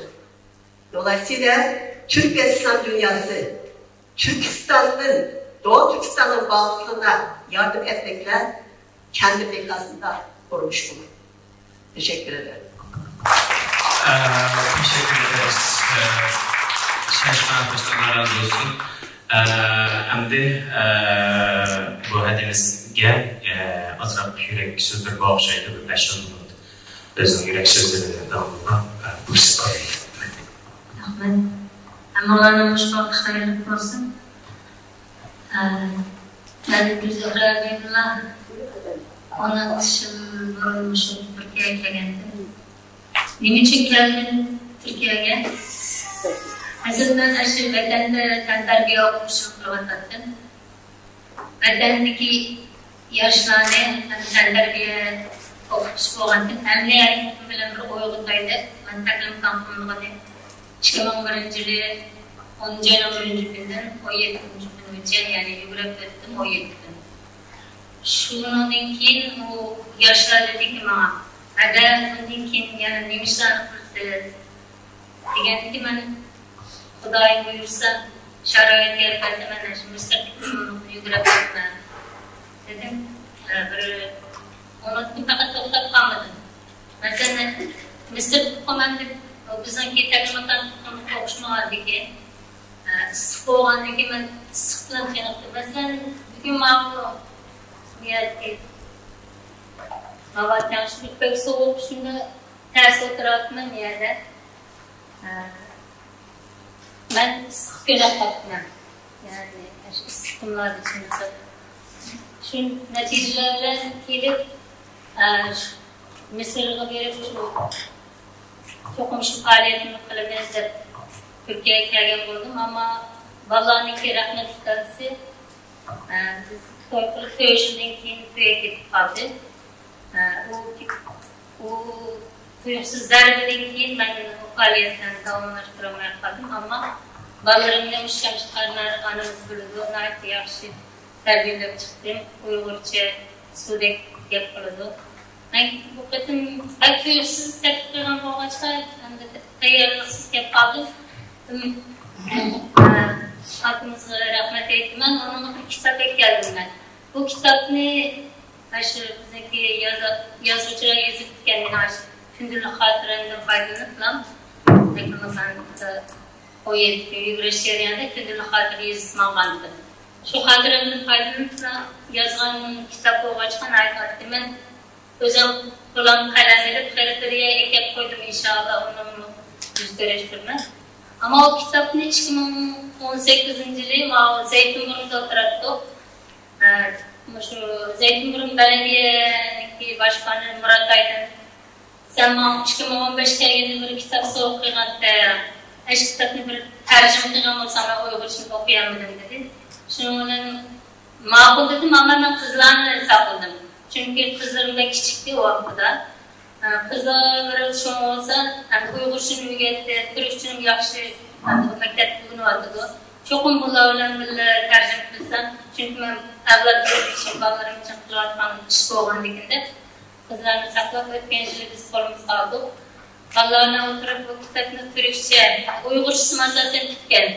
Uygurça, yani on tarafta Uygurça, sol tarafta Türkçe kılıp bir kitabını çıkaran olduk. Onu Ümit Malım'da birge sizinki Kadıköy Mekimimiz İsmi yok mu? Vaktimizi soğukluğuna vurdum. Ben kitabıyla bağlantım yenim var. İnşallah sizlerle takdim kılmam. Hem de ben müştak tırışçılıklarını gösterkendeki bana işini okudum. O bizdeki üstümüzdeki edemiz, Risalet edemiz. Şu İstanbul'daki Dünya Uygur Ayarlar Birliği'ndeki reis olabilirimizde tepkir vardı. Şimdi ben bu şerefliyiz kıldım, kabul kıldım. Ama benim yerimde hazır çok bir nahit canlı yaşlar uğraştırarak her gün bugün ondan kızlar tepki hoş oldum. Ben mesela numaralarını ele aldım. Eşlerden bile çok yakışı dağılmıştığımızda böyleyler. Bu yaşlarını oldum. Belki çıkış geldi inşallah. Dünya Ayarlar Birliği olmak için hepsinin ümitleri o ayarlı kızlar. Erkeklerge yer yok artık. Ben sözümün yaşında bir cümlelerle aklaştık geldi. Netice kazanılan bir erinin arkasında cesur Kayseri bir ayal var. Mulayim ayal altın okşaydı. Akıllı ayal hazineye okşaydı. Çıraylık ayal alması okşaydı. Mihriban ayal çaplığa yıldız okşaydı. Rahmetten malik. Assalamu alaikum qarindoshlar.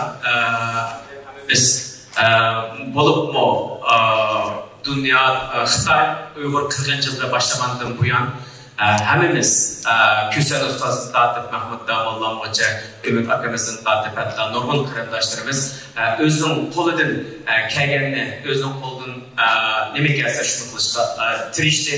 Hatta aylarca, yıllarca Xitoy konsolosluğunun alıda namoyish qilib boqqan bo'ldi. O'quvchilar bilan vaqtda bo'lsa yazitijimo Malayziyadagi ham bir shariat bilan boshqariladigan, ham bir sivil law bilan boshqariladigan bir davlat ekanligini o'ttirib qo'ydi. Bir mustaqilligi bor, o'zi xo'ja bir millatniki ham shtat darajasida zakat fondlari bor, hatto davlat darajasida fondlar var hesapta, zakat fondları var.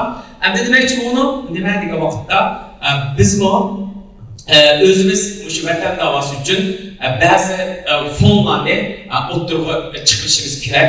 Çünkü hazır baytda aytgan o'xshash bizniki hazır qanchamiz yanchiqimizni chiqara olsak, yoki bo'lmasa 1000 lira, 2000 lira chiqara olsak, shu orqali ham da'vo qilyapmiz. Lekin bizning mustaqil Sharq Turkiston uchun atib etilgan, Sharq Turkistonning mustaqilligi uchun atib etilgan ba'zi ma'lumotlarimiz bo'lishi mumkin. Sharq Turkiston uchun tunji pay o'qitilgan vaqtda men uyimizni beribman deyman. Shunday bir nima orzuim bor bizda. Demak, Alloh xolisa demak bizmo özümüz endi shunday bir nimada yashashimiz kerak ekan. Endi hozir nimada degan vaqtda endi tashkilotlardan kuchliligimiz nima degan vaqtda endi ma'lum qilib qoldik. Endi tashkilotlarning hozir söküş yoki boshqa asarda emas, lekin qilayotgan ishlarimiz xalqning qalbida o'tamiq.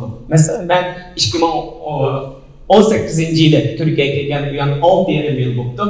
Bu jarayonda hamma tashkilotlar bilan ish qilib baqdim. Har tashkilotlarning qazonlarini bir-bir qaynab chiqdim. Lekin biz bir faxrlanmadik yoki bizni g'urur his qildik yoki bizga umid berishlayoldik bir ishni o'ttirib chiqara oldikmi degan vaqtda asos jihatdan tashkilotlar bo'lishib bilanmi bir nurni, bir yorug'likni xalqimizda ko'rsatib bera olmadik. Mening bir ohinat bordi, Romaniyada yashaydi. Ashashna deganda amaliyotda xalq bo'yiga liderlarimiz uxlayotdi deb turgan. Chunki qachonki bir uyg'oq lider chiqib agar bir yorug'likni, bir nurni ko'rsatgan vaqtida millatimiz o'zining yanchiqidan, ayollarimiz o'zining oldinlari setib bo'lsa, Alloh xolisa agar millatimizga bir yorug'likni yo'lib berasanglar, bir yorug'likni ko'rsatib berasanglar, vatan davosi uchun, xalqimiz uchun kichikdan chiqsanglar, xalqimiz sizlarning orqanglarda deb qarayman. Shunashqa bizmo ba'zi faoliyatlarda aktiv bo'lib, ba'zi nimalarda boshqalarga ergash kuchi bo'lmay, cho'qim bir liderlik salohiyatini saqlab yoki o'zimizga boshqamchilik bir ruh bilan vatan davosiga atlansak, xalqimiz masalan Kusan ustozim degan nurg'un ayollar hatto shu vaqtda o'zining oltinlarini qo'lga taqgan oltin zanjir bu narsalarni agar vatan davosi uchun bo'lib qolsa atlatganligini degan. Shunashqa tashkilotlardan kutadiganimiz sizlardan bir yorug'likni, bir ishning chiqishini kutamiz. Shu vaqtda biz orqanglarda deb qaraymiz. Mana boshqalarning vaqtini bekab ketmang. Shunchalik so'zlar bu yana bo'libmi? Umid akamizga yana o'zini bir Germaniyada bir injener turib, yani vaqt uchun vaqt chiqarib, vatandagilar uchun deb, yani mustaqillik yo'lida harakat deb bir program o'tirib, chiqib, shu Malayziyadan qarindoshlarni taklif qilib, Turkiyaning arkadaşlardan taklif qilib chiqargan Umid Agayev afandiga, shundaqla bular bilan birga ish qilgan Mahmud Damollam va uning ekibi deymiz, uning a'zolariga rahmat aytamiz. Alloh xolisa qachon bir yorug'likni o'tirib chiqqan vaqtda biz kayninglarda, xalq sizlarning kayninglarda inshaalloh. Rahmat. Assalamu alaikum. I just want to simply thank everyone who organized and contributed to this meeting. The scholarship for 10 Uyghur students has truly touched our hearts. We deeply appreciate the incredible opportunity you have created. This is not something simple. It is an act of profound generosity. In a way, you are becoming like parents to us, showing the care and support that parents give to their children. From the bottom of my heart, I thank you deeply on behalf of all my other friends sitting there. Thank you.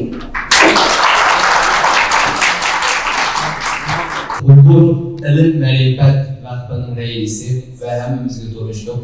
Vətən içində və sırada uzun yıllardan beri sizin həmimizlə duruşduq olan Ustaz Habibullah Küsəli'nin kızgın alkışlarla seyredilmiştir.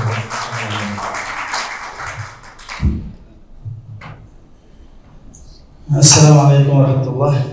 Aldıdan Moşuşluğunu açılışıga muvaffaq qilgan Allah subhanahu wa ta'ala'ga sana ediman.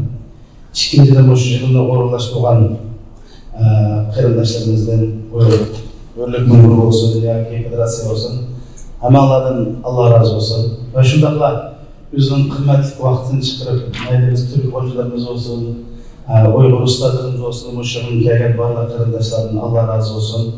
Qadimlarga ajr azim ato qilsin. Amallar bilgandek, men hozirgachilik, ya'ni bilgandan meni biroq millatga degan bo'ldim. Ammo bir 2 yil bo'ldi, bundan keyin nima desak bo'lar, shuni o'ylayapman. Bizlar nima desak to'g'ri deyamiz, nima desak millat bundan keyin bir to'g'ri yo'lga manalaydi deb hozirgachilik o'ylash bosqichda turyapman. Şunun benim hazırlıkta bir yengetme yok. Belki ustazlardan yengetlerini anlattınız. Ama mesela bir dini okuvacı deydiğim şu ki hakikat yardımına muhtaç olmaydı. Fakat hakikatini hak egenleri taş vermese çok umurlu oldu. Muşul şerzef olur arkadaşlar. Yani hayat kendine şu özelliği hakikaten kadar taş etme, muşulda jığın edip, muşulda bir nas tutsak, her bir kılgalıkla ben bir dini okuş bunu sıktım bilen işini. Şu için bizden bu dünya hemen bilgende bir imtihan dünyası. Allah subhanahu wa ta'ala bu dünyada buluvatkan her bir işte jip-jınısını çıkıyordu. Bu dünyada bizni sınav ve muşu sınav arkalı hemmimizden işliğini çıkarıyordu. Bu karabaksak hemmeden işliğini çıkarıyordu lazım.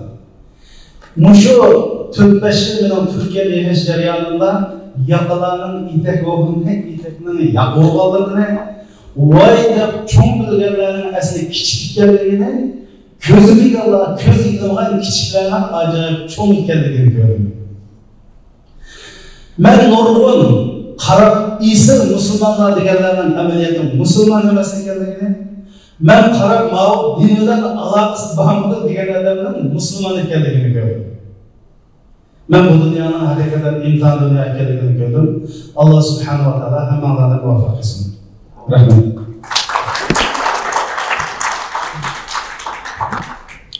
We would like to say köp rahmet ve kuruluk insan yaxşı söz tüpedi. Endi ahırda faaliyetimizdeki ahırda söz konuşucusu Yusuf bilen ili Meclisler Rahmet'in hürmetlik jigit beşi Cüret Hoca efendimden bir söz edeceğiz. Esselamu Aleyküm, hürmetli ustazlar, rehberler, harika istemişler. Ben bu işten kıymanlıklarında da hesap edersin. Ve şimdi aklım bugün bu oturuşun bu teşkilatını uğurlaştıran Yunus Sınıflar ve Mahmut Demir'den ve bunların ekipleri Allah'ta da hesap edersin. Kıbrıs'ta bayağı ustaz size bir kendek nesilmeye yakın faaliyetler kalmışsak mı? Hazır tiyatrosu yani bulmadı.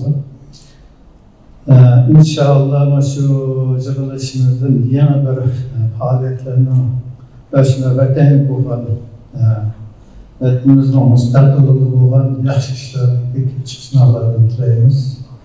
Ve şimdi benim gibi deyilgan gibi, şimdi bir yerde başka sözün kârlık demedim. Ama şu Palestinlik bir imamın ki böyle sözlügen bir sözüne tekrarlaşını doğru gördüm denilmişler. Şu imam kutbusuyla çıkıp, cemaat karab, duygun kutbuyla neler sözlüşünü bilmeyben. Çünkü Palestin'de yüzmağlıgan hayatımız şehir olundu, yüzmağlıgan hayatımız yanda olundu, nurgun ballarımız seyir kılındı. Maşa halette yenilmezsek neye de taklaklarışını, neye basışını bilmeyler, kendi kuşluğunda uygan sonunda. Demişken şununla asasen kardeşler bizden vatanımızda milyon olan halkımız Xitay kapırlıklarından şehir kılındı. Ve milyon olan halkımız kampılarını yıkıvatıdı ve şunlardan kampılarının özünü bilmeyken hamış halette çıkarılmadıdı ve ılıvadıdı kardeşler. Nurgun farzlarımız Xitaylaştırmadıdır. Mana bu bizga yeterli bir davet ve yeterli bir uygulanışı gerek arkadaşlar. Bağlamında Allah razı olsun. Esselamu Aleyküm ve Rahmetullah.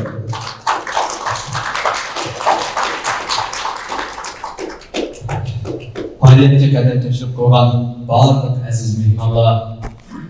Hammalarınki kelgen kadınlarga qaytadan rahmet eytimiz. Uyghur Hürlik Munbiri ve Şarkı Türkistanlıklar Federasyası'nınki ortak uğurlaştırışıdaki müstakillik yolunda hareket vatan halkımızın takdir ve istikbali için hareket planınınki ikinci ketimden Ali Şura jığını bugün ötküzdük. Normal makalelerini tınşap öttük. Hem onlara köp rahmet. Şimdi programımızın şuranın devamı yarın olacak. Bugünlük program burada bitiyor. Ve programdan önce bütün konuşan misafirlerimize çok teşekkür ediyorum. güzel ustazın da söylediği gibi bu hakikat her zaman galip gelecektir ve bu dava birçok hocalarımızın az önce belirttiği gibi ağlayan bir dava değildir. Bu dava öksüz değildir. Bu dava aciz değildir. Biz ya da bu dava mazlum değiliz. Davanın kendisi kutsaldır. Aciz olan biziz. Davanın kendisi yücedir, uludur, büyüktür, mazlum olan biziz. Dava kaybetmez çünkü davanın kendisi hakikattir. Dava asla başarısızlığa ve mağlubiyete sürüklenmez. Biz sürükleniriz. Çünkü mazlum olan da biziz. Biz ne zaman kendimizi bu acziyetten ve zafiyetten, kendimizi bu acınası durumdan, bu insanların şefkatini uyandırası durumdan kurtarmak istiyorsak, işte bu davaya sımsıkı sarılmamız gerekiyor. Çünkü kendisini kurtarmak isteyen, bu acizlikten ve mazlumluktan kurtulmak isteyen her kimse hakikate sarılması gerekiyor. Mehmet Akif'in de dediği gibi cehennem olsa gelen göğsümüzde söndürürüz. Bu yol ki hak yoludur, dönme bilmeyiz, yürürüz. Mehmet Akif'in de hak yoludur dediği işte hak yol budur. Çünkü hakikat birdir.